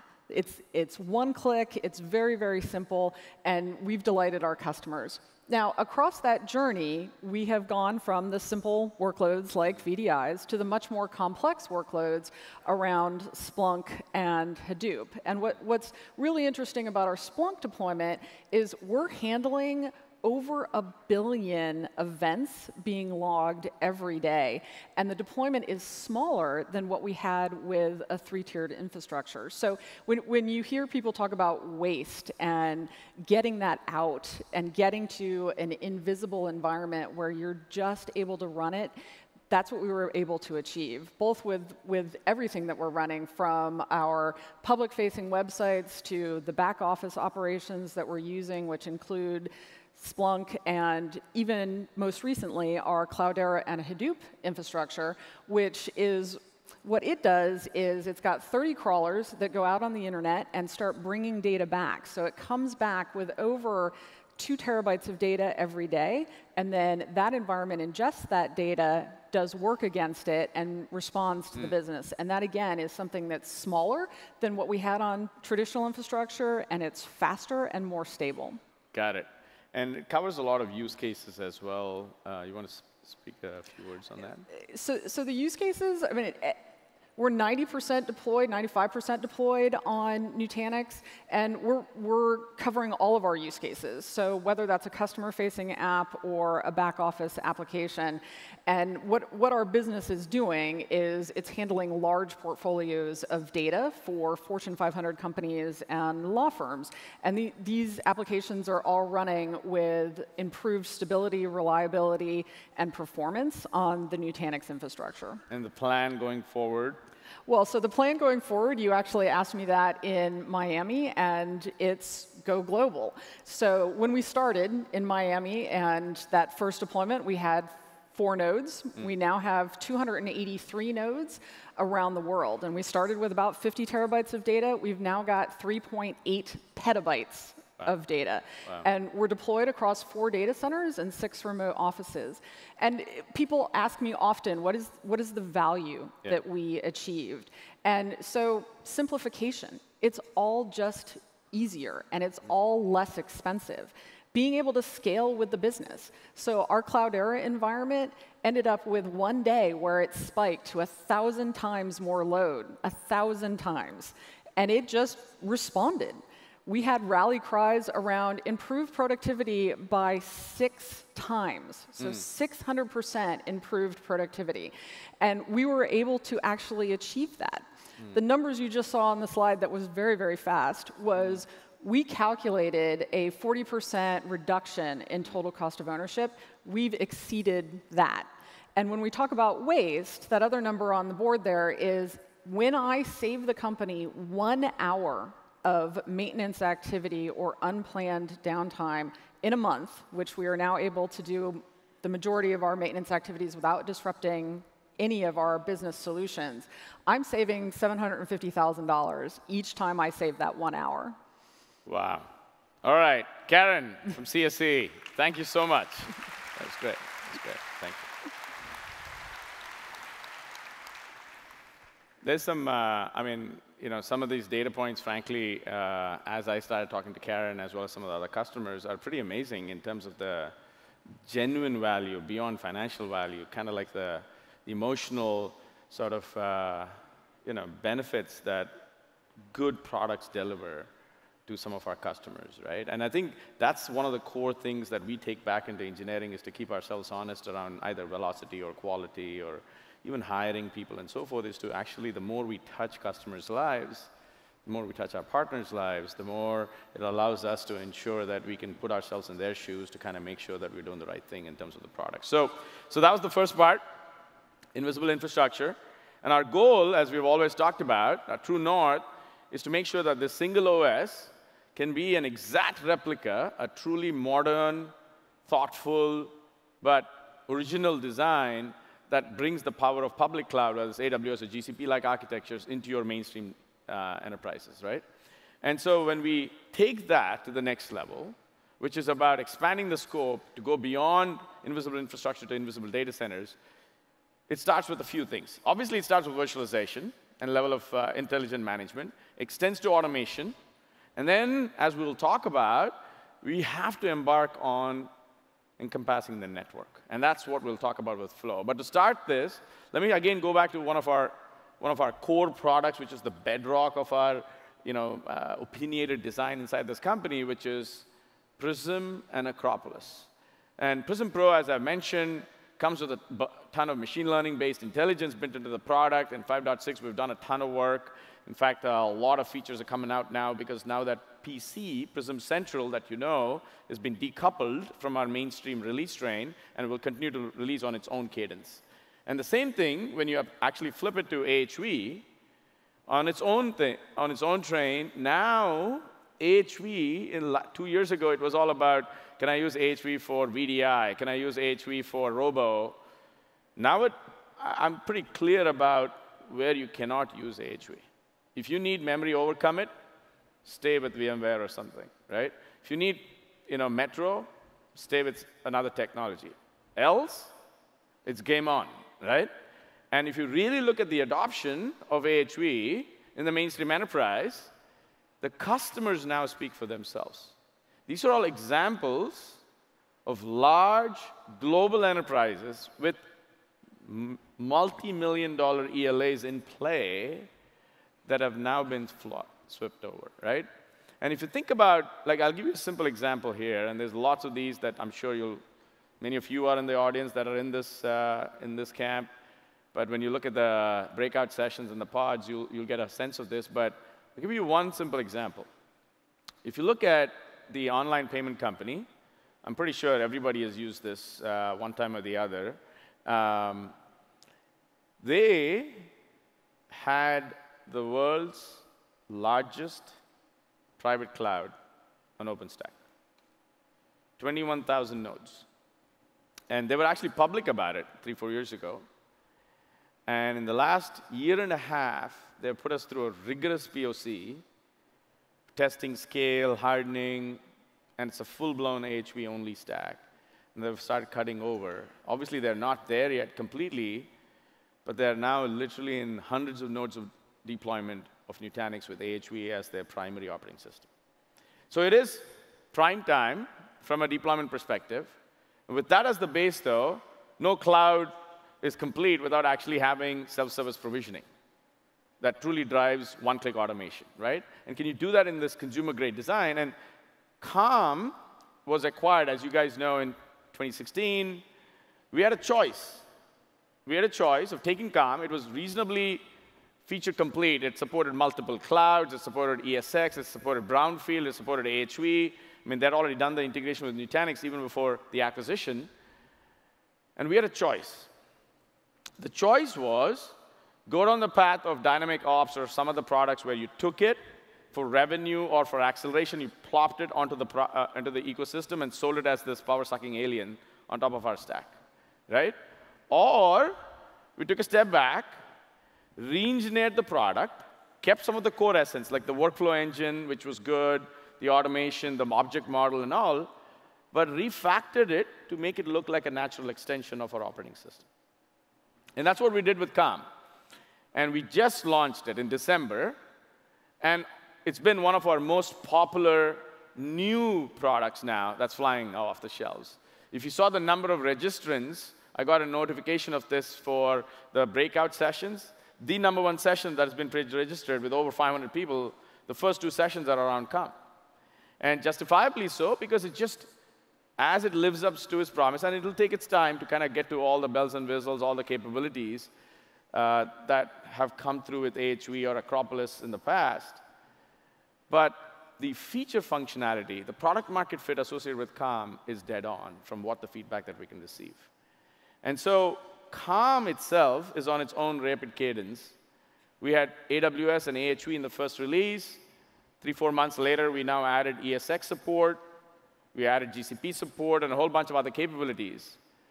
And I think the essence of Calm is if you can combine Calm and along with private cloud automation, but also extend it to multi-cloud automation, it really sets Nutanix on its first genuine path towards multi-cloud. But then, as I said, if you really fixate on a software-defined data center message, we are not complete as a full-blown AWS or GCP-like IaaS stack until we do the last horizon of networking. And you've probably heard me say this before. You've heard Dheeraj and others talk about it before, is our problem in networking isn't the same in storage, right? Because the data plane in networking works. Good L2 switches from Cisco, Arista, and so forth. But the real problem in networking is in the control plane. When something goes wrong at a VM level, in Nutanix, you're able to identify whether it's a storage problem or a compute problem, but we don't know whether it's a VLAN that's misconfigured or there have been some packets dropped to the top of the rack. Well, that all ends now with Flow. And with Flow, essentially what we have now done is take the work that we've been working on to create built-in visibility, put some network automation so that you can actually provision VLANs when you provision VMs, and then augment it with microsegmentation policies, all built in this easy-to-use consume fashion. But we didn't stop there. Because we've been talking about Flow, at least the capabilities, over the last year. We spent significant resources building it, but we realized that we needed an additional thing to augment its value. Because the world of applications, especially discovering application topologies, is a hairy problem. And if we didn't address that, we wouldn't be fulfilling on this ambition of providing one-click network segmentation. And so that's where NetSil comes in. NetSil might seem on the surface yet another next-generation application performance management tool, but the innovations that came from NetSil started off at a research project at University of Pennsylvania. And in fact, most of the team right now that's at Nutanix is from that UPenn research group. And they took a really original, fresh look at how do you sit in the network in a scale-out fashion, but still reverse engineer the packets that flow through you, and then recreate this application topology. And recreate this not just on Nutanix, but do it seamlessly across multiple clouds. And to talk about the power of Flow, augmented with NetSil, let's bring Rajiv back on stage. Rajiv. How you doing? OK. So we're going to start with some NetSil stuff, right? Yeah, let's talk about NetSil and some of the amazing capabilities this acquisition's bringing to Nutanix. First of all, as you mentioned, NetSil's completely non-invasive. So it installs on the network. It does all its magic from there. There are no host agents, none of the complexity and compatibility issues that entails. It's also monitoring the network at layer 7. So it's actually doing a deep packet inspection on all your application data and can give you insights into services and APIs, which is really important for modern applications and the way they behave.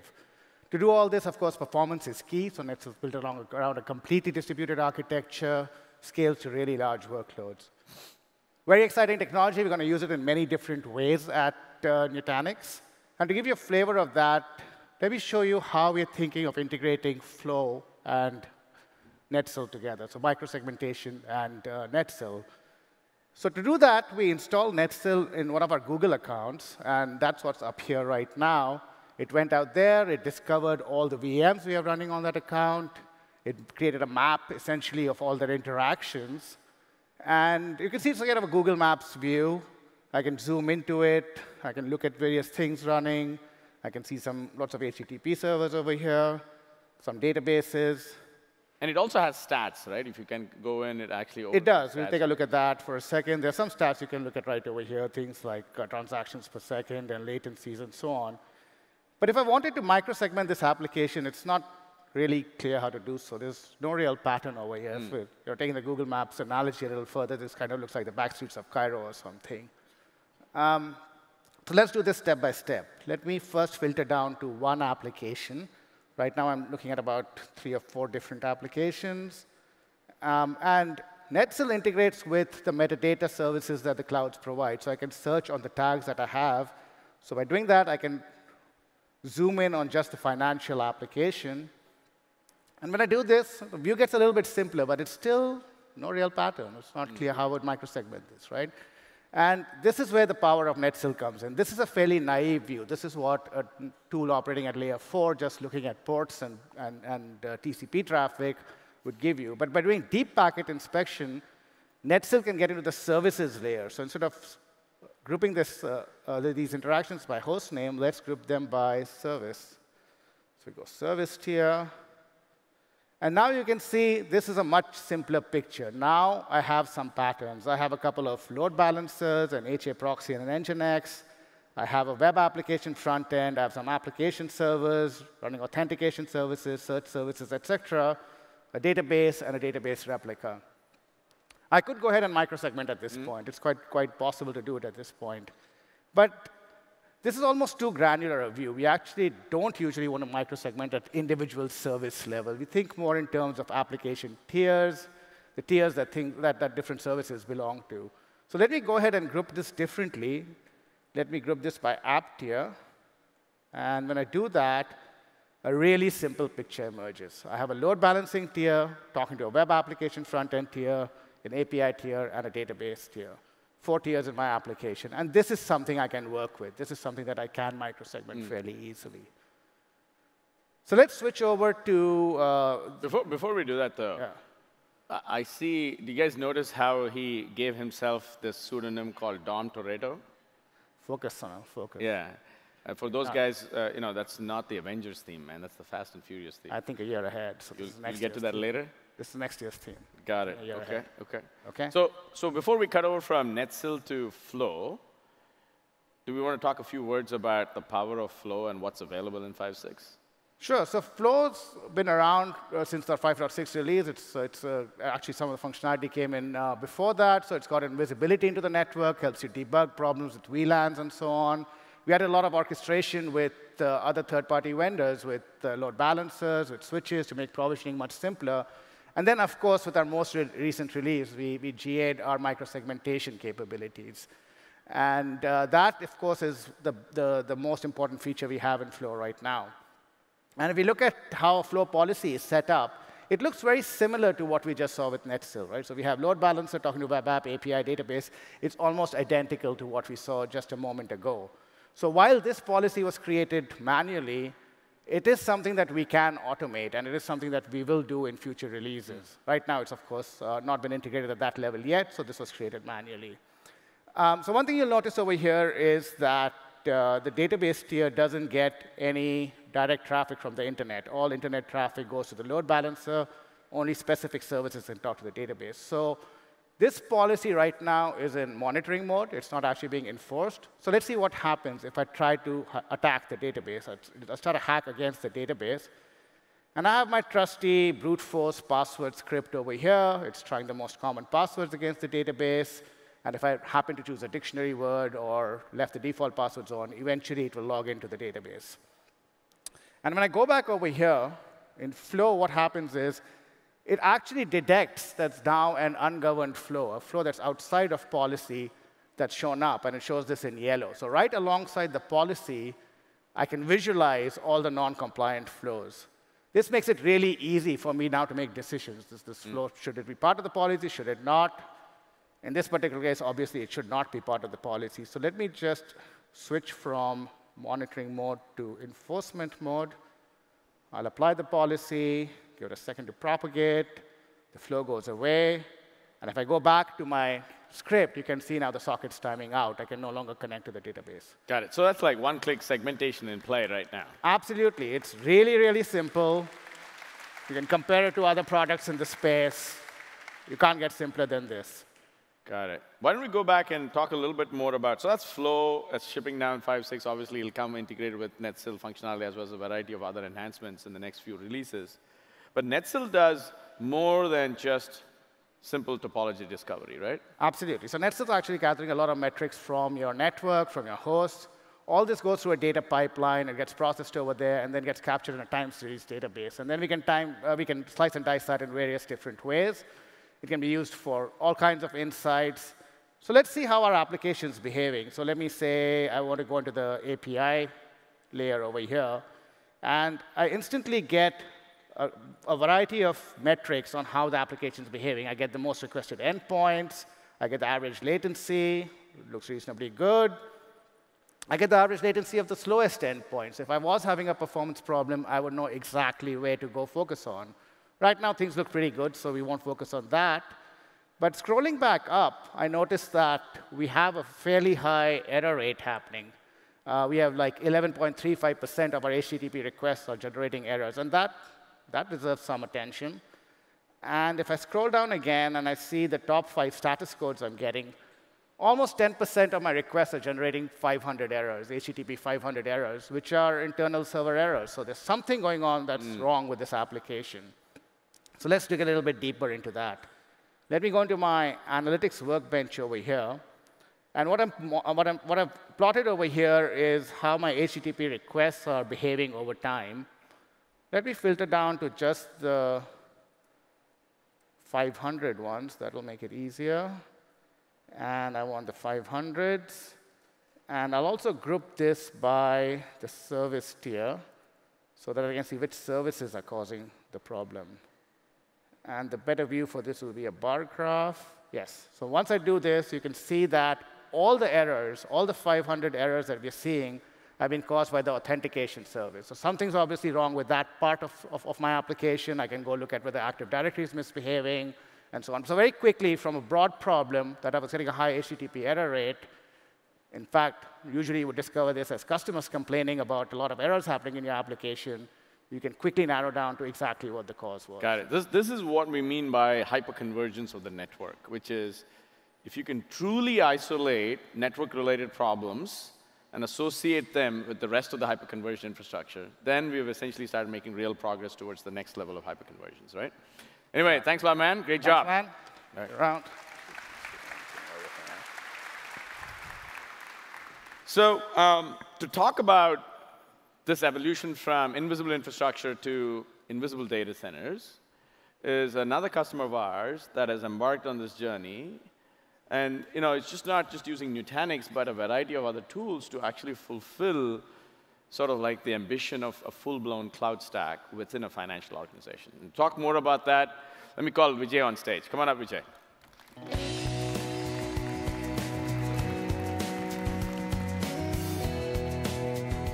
Hey. Thank you, sir. So Vijay looks way better in real life than in a picture, by the way. Except unlike bit of me. gray, except Unlike me. So tell me a little bit about this cloud initiative. Yep.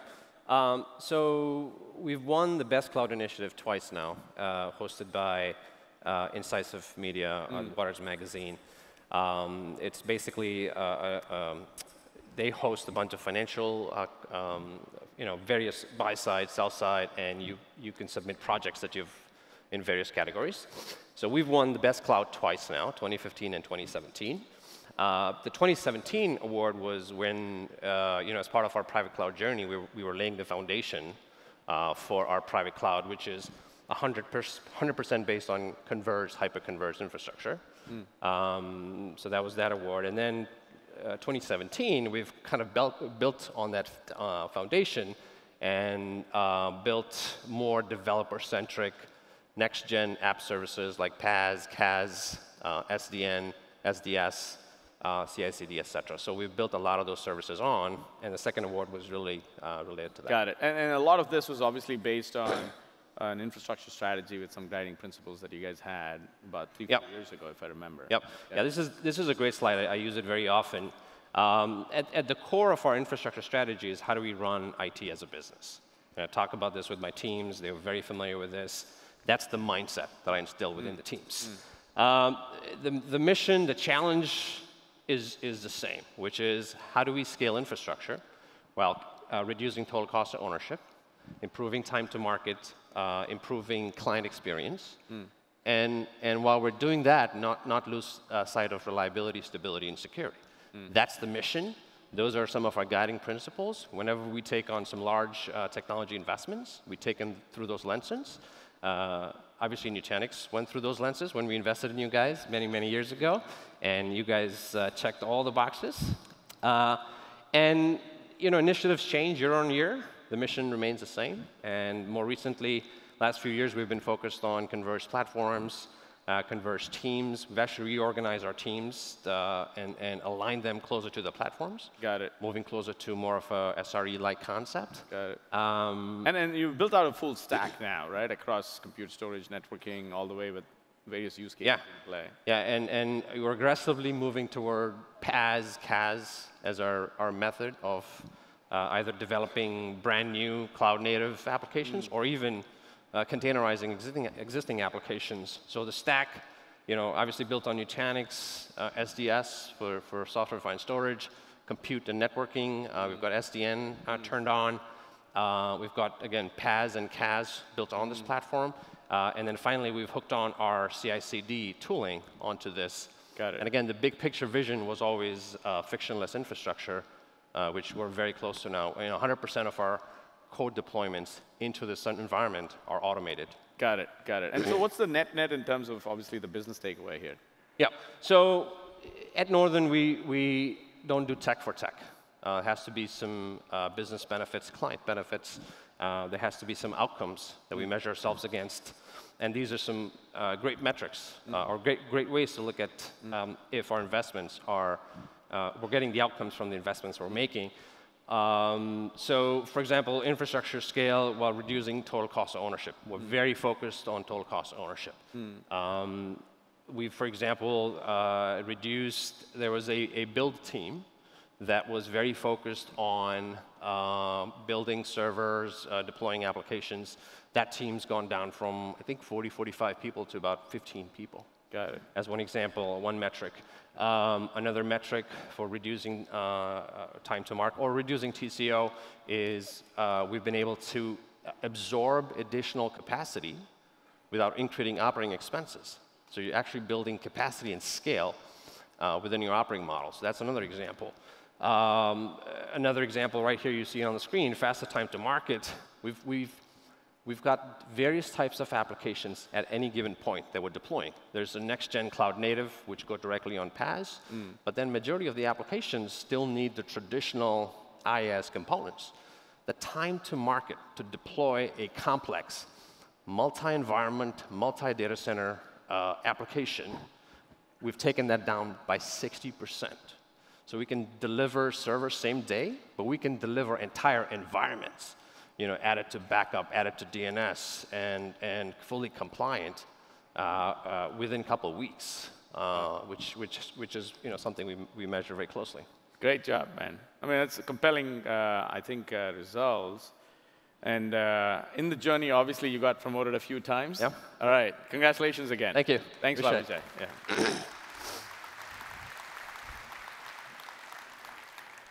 By the way, hey, Vijay, come back up. Actually, we forgot our joke. Come back up. Yeah. so razzled by his data points there. So you're supposed to wear some shoes, right? I know. A little bit of minor glitch. I was going to wear those sneakers. Yeah. But I forgot them at the office, maybe for the right reasons. Yeah. But the story behind those fluorescent sneakers, I see the focus on my shoes. But I picked those up about 2 years ago at a Next event, and not my style. I took them to my office. They've been sitting in my office for the last couple of years. Who's received shoes like these, by the way? I'm sure some of you guys have received shoes like these. See, there's some real. Yeah. So again, I'm sure many of you like them. I had it in my office. I've offered it to so many of my engineers. I use size 11. Do you want these? And they're unclaimed. Yeah. So that's the only feature of Nutanix that you don't. That's the only one thing that hasn't worked. Other than that, things are going extremely well. Good job, man. Thanks a lot. Thanks. Thanks, Vijay. So, as we get to the final phase, which is obviously, as we embark on this multi-cloud journey, and the complexity that comes with it, which Dheeraj hinted towards, right, in his session, we have to take a cautious, thoughtful approach here because we don't want to overset expectations, because this will take us 5-10 years to really do a good job, like we've done in the first act. And the good news is that the market is also really, really early here. It's just a fact, okay?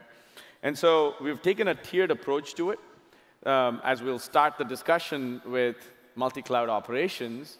And we've talked about the stack in the prior session, which is about, look, across new clouds, so it's no longer Nutanix, Dell, Lenovo, HP, Cisco as the new quote-unquote platforms.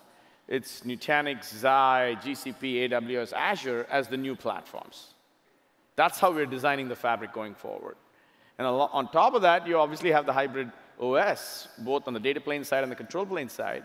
But then what you're seeing with the advent of Calm doing a marketplace and automation, as well as Beam doing governance and compliance, is the fact that you'll see more and more such capabilities of multi-cloud operations burnt into the platform. An example of that is Calm with the new 5.7 release that they had. Now supports multiple clouds, both inside and outside.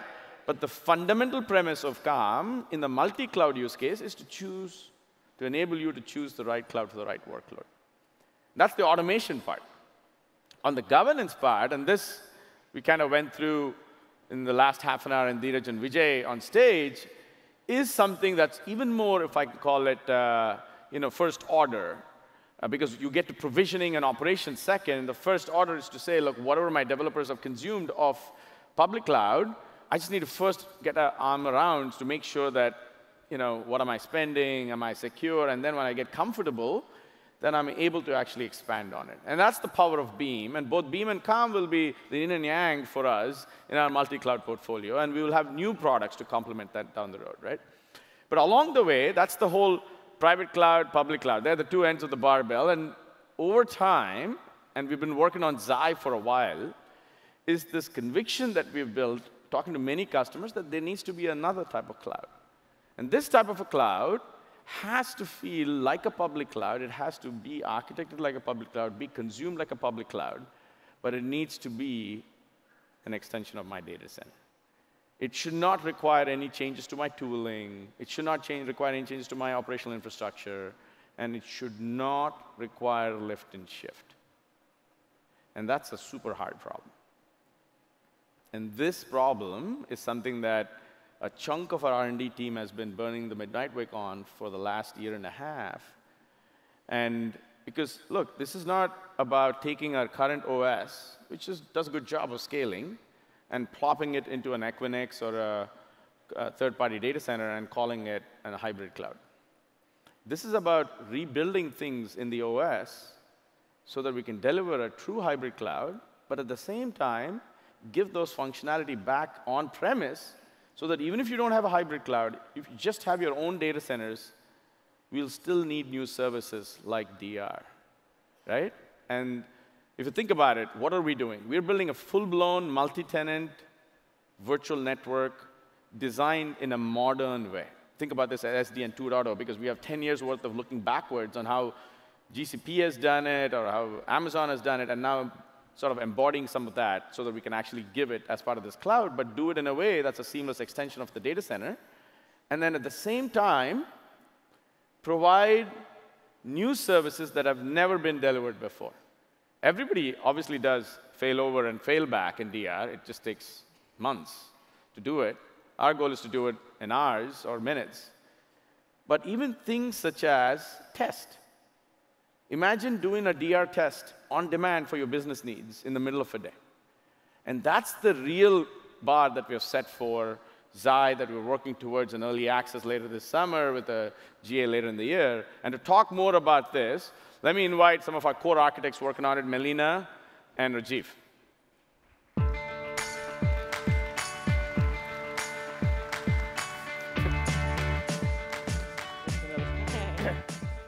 You're messing up the names again. Oh, Rajiv, Vinny, same thing, man. Yeah, Let's go. You need to back up your memory from Xi. Yeah, we should. OK, so what are we going to talk about? Binny. Yeah, exactly. Right. Yeah. So today we're going to talk about how Xi is pushing the envelope and going beyond the state of the art, as you were saying, in the industry. As part of that, there's a whole bunch of things that we have done, starting with taking a private cloud, seamlessly extending it to the public cloud, and then creating a hybrid cloud experience with one-click delight. We're going to show that. We've done a whole bunch of engineering work on making sure the operations and the tooling is identical on both sides. When you graduate from a private cloud to a hybrid cloud environment, you don't want the environments to be different. So we've copied all, the environment for you with zero manual intervention. And finally, building on top of that, we are delivering DR as a service with unprecedented simplicity, with one-click failover, one-click failback. And we're going to show you one-click test today. So Melina, why don't we start with showing how you go from a private cloud, seamlessly extended, to consume Xi. Right. Sounds good. Thanks, Binny. Right now, you're looking at my Prism interface for my on-premises cluster. In one click, I'm going to be able to extend that to my Xi Cloud Services account. I'm doing this using my Nutanix credential and a password manager. So here, as you notice, all the Nutanix customers that we have today, we have created an account for them in Xi by default. So you don't have to log in somewhere and create an account. It's there by default. Right. And just like that, we've gone ahead and extended my data center. But let's go take a look at the Xi side and log in again with my Nutanix credentials. We'll see what we have over here. We're going to be able to see two availability zones, one for on-premises and one for Xi, right here. Yeah, as you see, using a login account that you already knew, mynutanix.com, and 30 seconds in, you can see that you have a hybrid cloud view already. You have a private cloud availability zone, that's your own Prism Central data center view, and then a Xi availability zone. Got it. Exactly. But of course, we want to extend my network connection from on-premises to my Xi networks as well. So let's take a look at our options there. We have two ways of doing this. Both are a one-click experience. With Direct Connect, you can create a dedicated network connection between both environments. Or VPN, you can use a public internet and a VPN service. Let's go ahead and enable VPN in this environment. Yeah. Here we have two options for how we want to enable our VPN. We can bring our own VPN and connect it, or we will deploy a VPN for you on premises. We'll do the option where we deploy the VPN in one click. And this is another small sign or a feature that we're building net new as part of Xi, but will be burnt into our core Acropolis OS so that we can also be delivering this as a standalone product for on-premise deployment as well, right? So that's one of the other things to note as you guys look at the Xi functionality. The goal is to keep the OS capabilities the same on both sides. So even if I'm building a quote-unquote multi-data center cloud, but it's just a private cloud, we'll still get all the benefits of Xi, but in-house. Exactly. And on this second step of the wizard, there's a few inputs around how you want the gateway configured, your VLAN information, and routing and protocol configuration details. Just go ahead and save it. So right now, what's happening is we're taking the private network that our customers have on premises and extending it to a multi-tenant public cloud, such that our customers can use their IP addresses, the subnets, and bring their own IP. That is another step towards making sure the operation and tooling is kept consistent on both sides. Got it. Exactly. And just while you guys were talking, the VPN was successfully created on premises, and we can see the details right here.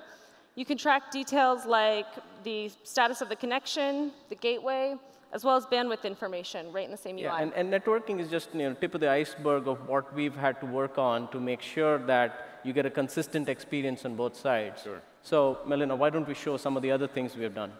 Sure. To talk about how we preserve entities from my on-premises to Xi, it's better to use my production environment.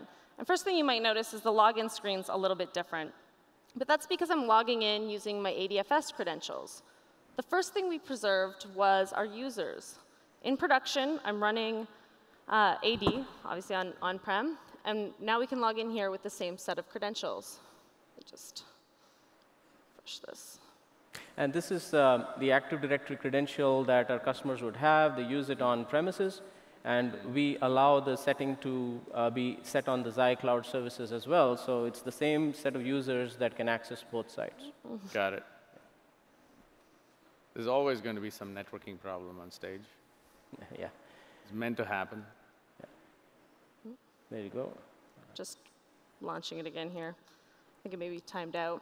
This is a good sign that we're running on time with this presentation. There you go. Yeah, we're running ahead Move of time. the demos quicker than we will not time out. So essentially, when you log into Xi, you'll be able to see what are the environment capabilities that we have copied to the Xi environment. So for example, you just saw that the same user is being used to log in, but after the user logs in, you'll be able to see their images, for example, copied to the Xi site. You'll be able to see their policies and categories. When you define these policies on premises, you spend a lot of effort and create them.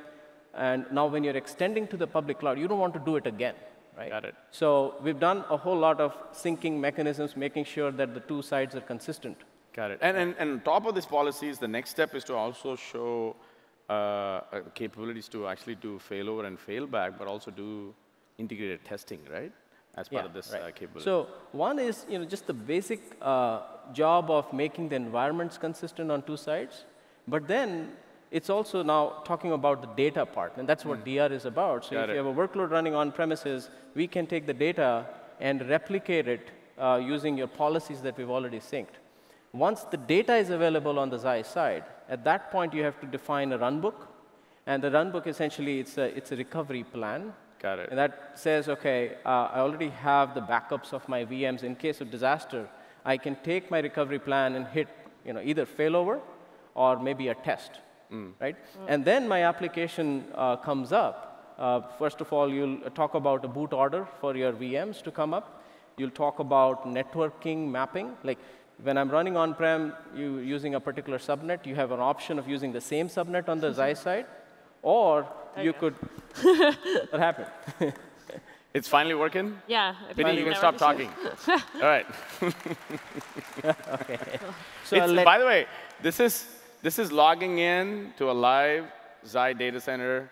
We have two regions, West Coast, 2 data centers, East Coast, 2 data centers. So everything that you're seeing is essentially coming off the mainstream Xi. Melina, why don't we show the recovery plan? Right? That's the most interesting piece here. Sure. The recovery plan is set up to help you specify how you want to recover your applications in the event of a failover or a test failover. And it specifies all sorts of details like the boot sequence for the VMs, as well as network mappings. Some of the network mappings are things like the production network I have running on premises and how it maps to my production network on Xi, or the test network to the test network. What's really cool here, though, is we're actually automatically creating your subnets on Xi from your on-premises subnets, all as part of the recovery plan. While we're on the screen, take a note of the .100 IP address.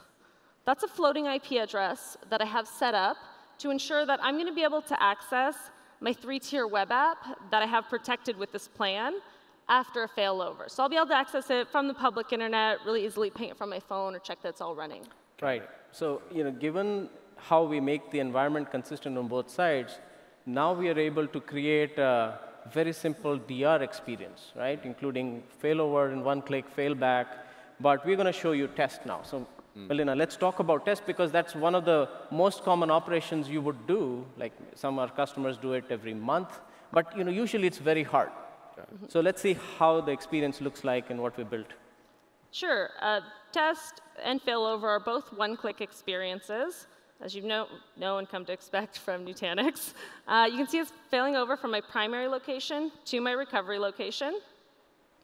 Now, what we're doing right now is we're running a series of validation checks, because we want to make sure that you have your network configured properly, and there's other configuration details in place for the test to be successful. Looks like the failover was initiated successfully. Now, while that failover is happening, though, let's make sure that I'm going to be able to access my 3-tier web app once it fails over. We'll do that by looking at my network policies that I've configured on my test network, because I want to access the application from the public internet, but only port 80. And if we look here under our policies, you can see I have port 80 open to permit, so that's good.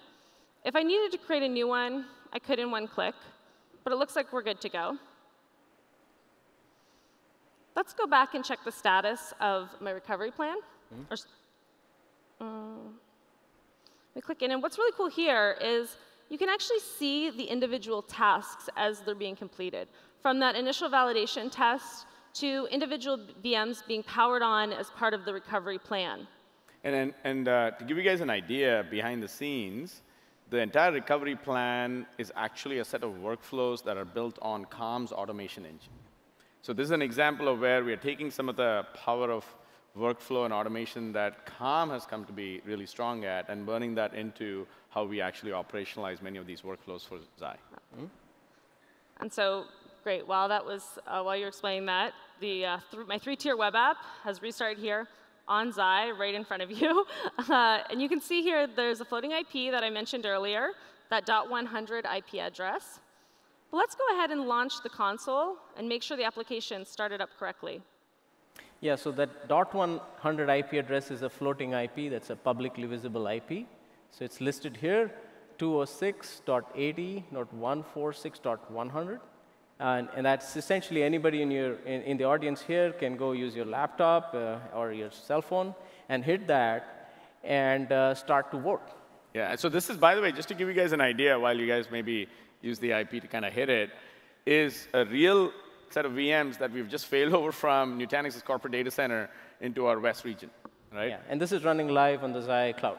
Got it. Yeah, you guys should all go and vote. I'm a little biased towards Xi, so vote for Xi. But all of them are really scroll up a little features. bit. Let's see where Xi is. Oh, Xi's here. I'll scroll down a little bit, but keep the. Have you guys written a bot or something? Oh, good. That looks like Xi's winning. Okay. OK, All right. Great job, Melina. Thank you so much. Thank you, Melina. Thanks. Yeah, thank you. Great job. Cool and calm under pressure. That's good. So that was Xi. What's something that we've been doing around, in addition to taking, say, our own extended enterprise public cloud with Xi, we do recognize that there are a ton of workloads that are going to be residing on AWS, GCP, Azure, and to sort of really assist in the, if I can call it, transformation of enterprises to choose the right cloud for the right workload. If you guys remember, we actually invested in a tool over last year, which became actually quite like a, one of those products that took off based on, groundswell movement. Most of you guys started using it. It's essentially extract for VMs. And it was this product that's obviously, free. It's a tool, but it enables customers to really save tons of time to actually migrate from legacy environments to Nutanix. So we took that same framework, obviously replatformed it for the multi-cloud world to kind of solve the problem of migrating from AWS or GCP to Nutanix or vice versa. Yeah, right. So, Sunil, as you said, moving from a private cloud to the public cloud is a lift and shift, and it's a hard, operation.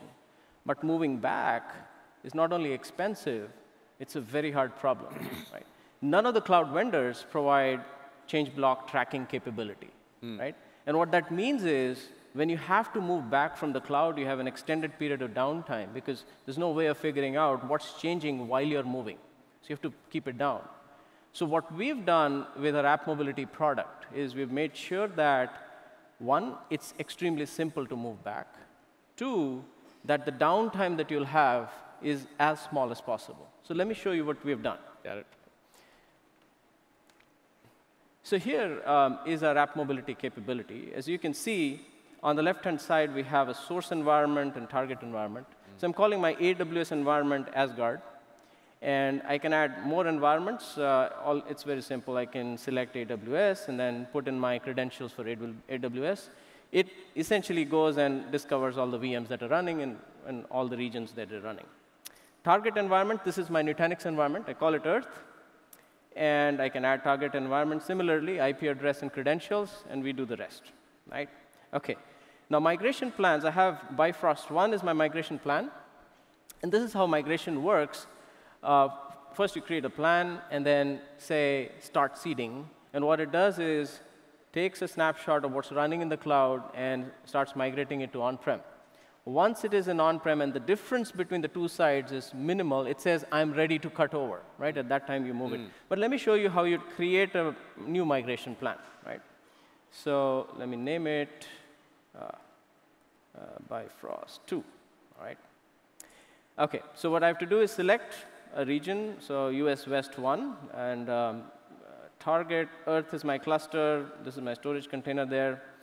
And very quickly, you can see these are the VMs that are running in US West 1 in AWS. I can select SQL Server 1 and 2, go to Next. Right now, it's looking at the target Nutanix environment and seeing it has enough space or not. Once that's good, it gives me an option. And this is the step where it enables the Nutanix service of change block tracking overlaid on top of the cloud. There are two options. One is automatic, where you'll give us the credentials for your VMs, and we'll inject our capability there. Or manually, you can copy the command, either in a Windows VM or Linux VM, and run it once on the VM. And change block tracking, since then, is enabled. Everything is seamless after that. Hit Next. And while Benny's setting it up, he said a few things there. I don't know if you guys caught it.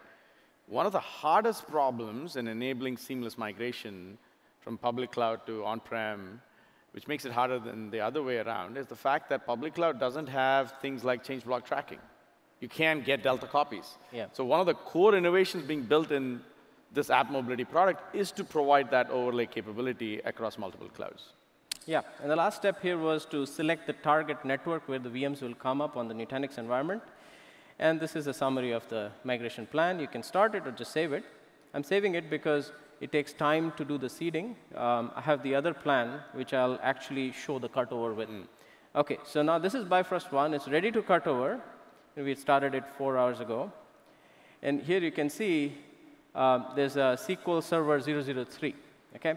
Now, I would like to show the AWS environment. As you can see, SQL Server 003. This VM is actually running in AWS right now. And if you go to the Prism environment, and if my login works, right? So we can go into the virtual machine view, tables, and you see the VM is not there. OK. So we go back to this, and we can hit cutover. So this is essentially telling our system, OK, now is the time, quiesce the VM running in AWS, take the last bit of changes that you have to the database, ship it to on-prem, and in on-prem, now start creating, configure the target VM and start bringing it up. Okay? So let's go and look at AWS and refresh that screen. And you should see, OK, so the SQL Server is now stopping. So that means it has quiesced and stopping the VM there. If you go back and look at the migration plan that we had, it says it's completed. So it has actually migrated all the data to the on-prem side. Go here on-prem, you see the production SQL Server is running already. Right? I can click Launch Console, and let's see, the Windows VM is already booting up. So essentially, what Benny just showed was a live cutover of an AWS VM to Nutanix on-premise. Yeah, and what we have done.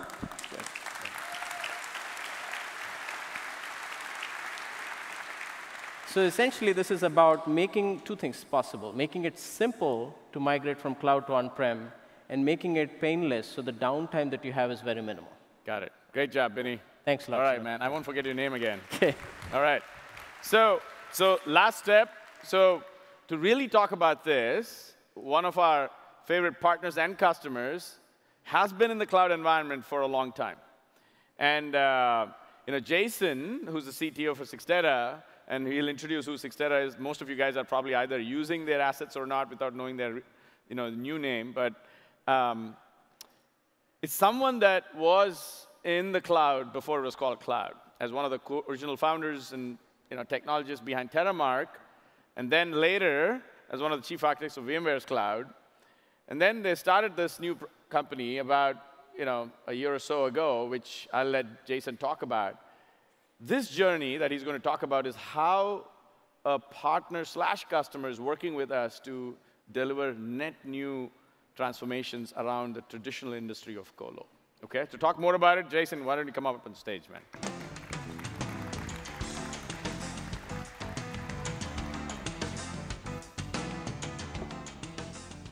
Thank you, sir. All right, so Sixtera, obviously a lot of people don't know the name. Maybe just give a 10-second summary of why you're so big already. Sure, yeah. So Sixtera was formed, as you said, about a year ago through the acquisition of the CenturyLink data centers. Which includes Savvis and a whole bunch of other assets. there's a long history of those data centers, but we have all of them now, as well as the software companies owned by Medina Capital. So we're like the world's biggest startup now. So we have over 50 data centers around the world, about 3,500 customers, and a portfolio of security and analytics software. Got it. And so you have this strategy of what we're calling revolutionizing colo, deliver a cloud-based. Yeah, so colo hasn't really changed a lot in the last 20 years. And to be fair, a lot of what happens in data centers has to have a person physically go and do it. But there are some things that we can simplify and automate. So we want to make things more software-driven. So that's what we're doing with the Sixtera Extensible Data Center, or CXD. And to do that, we're deploying software-defined networks in our facilities and developing automation so customers can go and provision data center services and network connectivity through a portal or through REST APIs. Got it. And what's different now? I know there's a whole bunch of benefits with the integrated platform that one would not get in the traditional kind of on-demand data center environment. Sure, right? yeah. So one of the first services we're launching on CXD is Compute on Demand, and it's powered by Nutanix. And we had to pick an HCI partner to launch with, and we looked at players in the space. And as you mentioned earlier, there's actually a lot of them, more than I thought. And we had a lot of conversations, did a lot of testing in the lab, and Nutanix really stood out as the best choice. Nutanix has a lot of focus on things like ease of deployment, so it's very simple for us to automate deploying compute for customers. So we can use foundation APIs to go configure the servers, and then we turn those over to the customer, which they can then manage through Prism. And something important to keep in mind here is that this isn't a managed service. This isn't infrastructure as a service. The customer has complete control over the Nutanix platform. So we're turning that over to them. It's connected to their network. They're using their IP addresses, their tools and processes to operate this. So it was really important for the platform we picked to have a really good self-service story for things like lifecycle management. So with one-click upgrade, customers have total control over patches and upgrades. They don't have to call us to do it. They can drive that themselves. Got it. Got it. Any final words around what do you see of the partnership going forward? Well, I think this would be a great platform for Xi, so I think we should probably talk about that. Yeah. We should talk about that separately. Thanks a lot, Jason. Thanks. All right, man. So as we look at the full journey now, between obviously from invisible infrastructure to invisible clouds, there is one thing though to take away beyond many updates that we've had so far, right? And the fact is that everything that I've talked about so far is about completing a full-blown true IaaS stack, right? All the way from compute to storage to virtualization to containers to network services and so forth. But every public cloud, a true cloud in that sense, has a full-blown layer of services that sit on top, either for traditional workloads or for new workloads, whether it be machine learning, whether it be big data, you name it, right? And in the enterprise, if you think about it, many of these services are being provisioned or provided through a bunch of our partners, like we have partnerships with Cloudera for big data and so forth. But then based on some customer feedback and a lot of attention from what we've seen in the industry go out, just like AWS and GCP and Azure, it's time for Nutanix to have an opinionated view of the PaaS stack.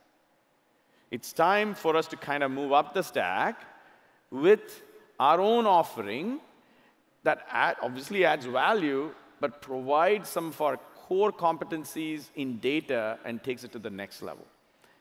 And it's in that sense that we're actually launching Nutanix Era to simplify one of the hardest problems in enterprise IT. And short of saving you from true Oracle licensing, it solves various other Oracle problems, okay? Which is about truly simplifying databases. Much like what RDS did on AWS, imagine enterprise RDS on demand, where you can provision, lifecycle manage your databases with one click. And to talk about this powerful new functionality, let me invite Bala and John on stage to give you one final demo.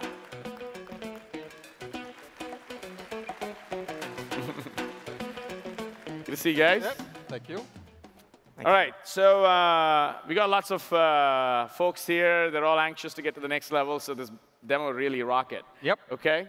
So what are we going to talk about? We're going to start with, say, maybe some database provisioning? Yeah. Do you want to set it up? Yeah. We have one dream, Sunil. Yeah. One single dream to pursue after. That is what Nutanix is today for IT ops.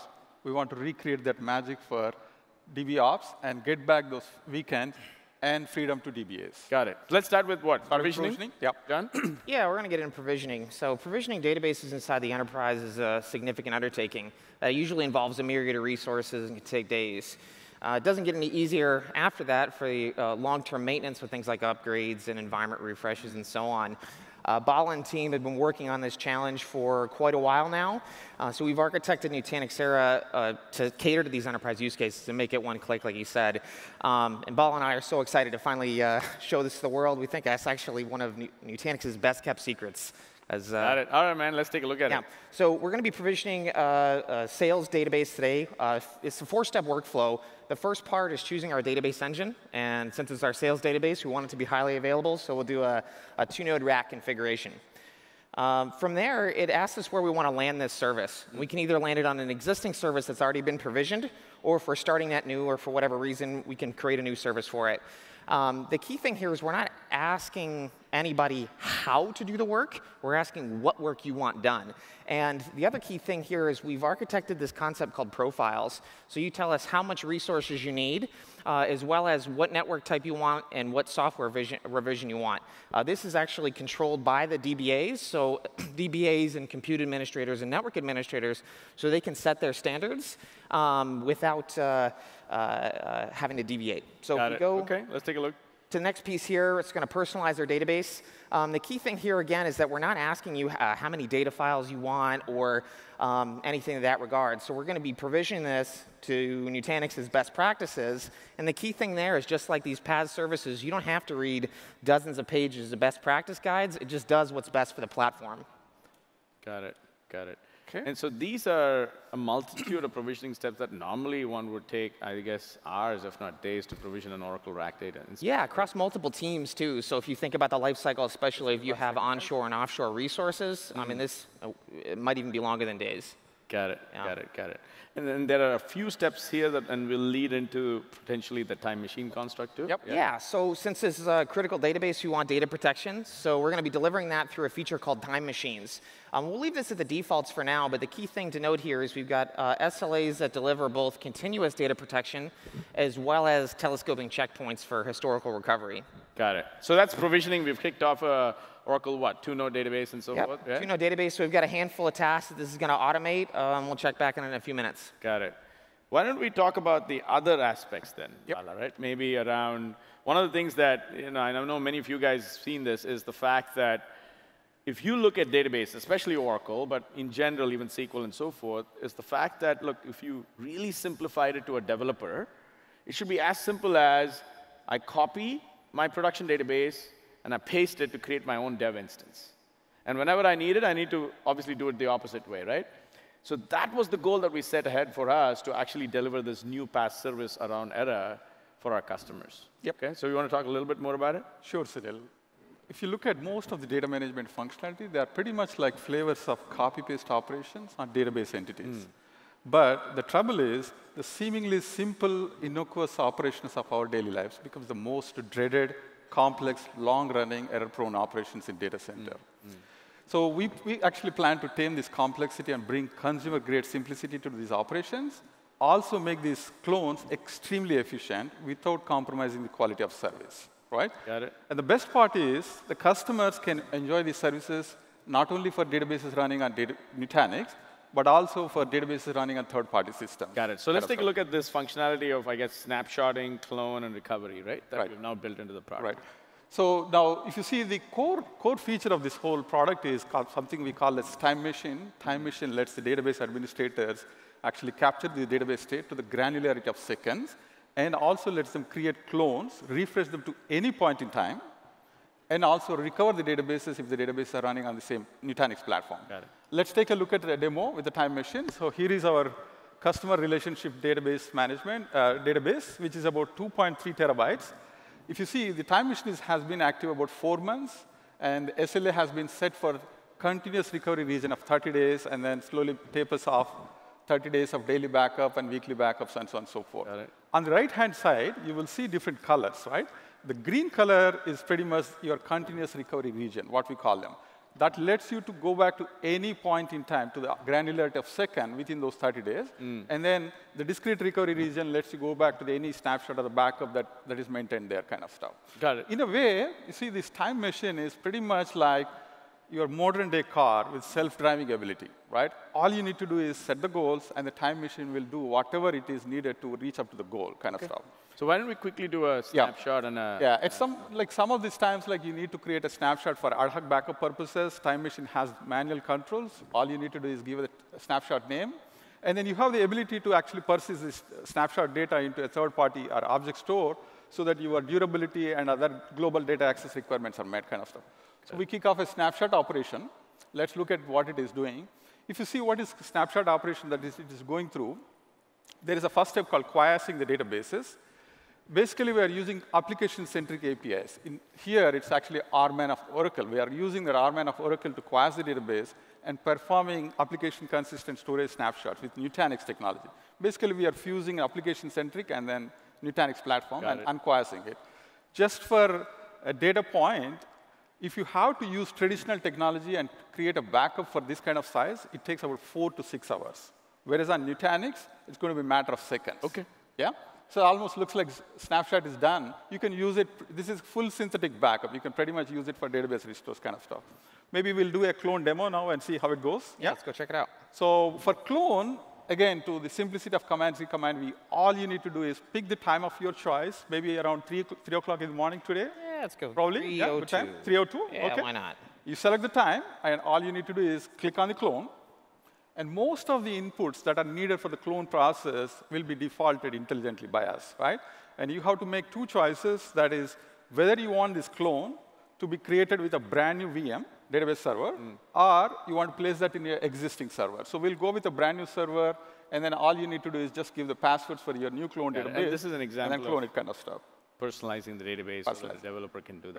Right. So here is the clone kicking in, and what it is trying to do is actually it's creating a database VM, and then registering the database, restoring the snapshot, and then recovering the logs up to 3 o'clock in the morning, like what we just saw that, and then actually giving back the database to the requester. Kind of stuff. Maybe one final thing, John. Do you want to show us the provision database that we kicked off? Yeah, looks like it just finished a few seconds ago. So you can see all the tasks that we were talking about here before, from creating the virtual infrastructure and provisioning the database infrastructure and configuring data protection. So I can go access this database now. Yeah, again, just to highlight this, guys, what we just showed you is an Oracle 2-node instance provisioned live in a few minutes on Nutanix. And this is something that even in a public cloud, when you go to RDS on AWS or anything like that, you still can't provision Oracle RAC, by the way, right? Yeah. But that's what you've seen now, and that's what the power of Nutanix Era is. OK? Yep. Yeah. All right? Thank you. One final thing around, obviously, when we're building this, it's built as a PaaS service. It's not meant for just operational benefits. And so one of the core design principles has been around being API first, right? Yep. You want to show that a little bit? Absolutely, Sunil. This whole product is built on API-first architecture, pretty much what you're seeing today, and all the functionality that we will not be able to show today. Everything is built on REST APIs, and you can pretty much integrate with ServiceNow architecture and give you your DevOps experience for your customers. We do have a plan for full-fledged self-service portal eventually, and then make it as a proper service. Got it. Yep. Great job, Bala. Thank you. Thanks, John. Good stuff, man. Thanks. All right. Thanks. So with Nutanix era being this one-click provisioning, lifecycle management powered by APIs, I think what you're going to see is the fact that a lot of the products that we've talked about so far, while I've talked about things like COM, FO, AHV functionality that are all been released in 5.5, 5.6, a bunch of the other stuff are also coming shortly, right? So I would strongly encourage you guys to kind of space some, most of these products that we've talked about, in fact, all of the products that we've talked about are going to be in the breakout sessions. We're going to go deep into them in the demos as well as in the pods. So spend some quality time, not just on the stuff that's been shipping, but also stuff that's coming out. And so one thing to keep in mind, to sort of take away, is that we're doing this all, obviously with freedom as the goal, but from the product side, it has to be driven by choice. Whether the choice is based on platforms, it's based on hypervisors, whether it's based on consumption models, and eventually, even though we're starting with the management plane, eventually we'll go to the data plane of how to actually provide a multi-cloud choice as well, right? And so when we wrap things up, and we look at the 5 freedoms that Ben talked about, don't forget the 6th freedom, especially after 6 to 7 p.m., where the whole goal as a Nutanix family, an extended family, make sure we mix it up, OK? Thank you so much, and we'll see you around. Ladies and gentlemen, this concludes our morning keynote session. Breakouts will begin in 15 minutes.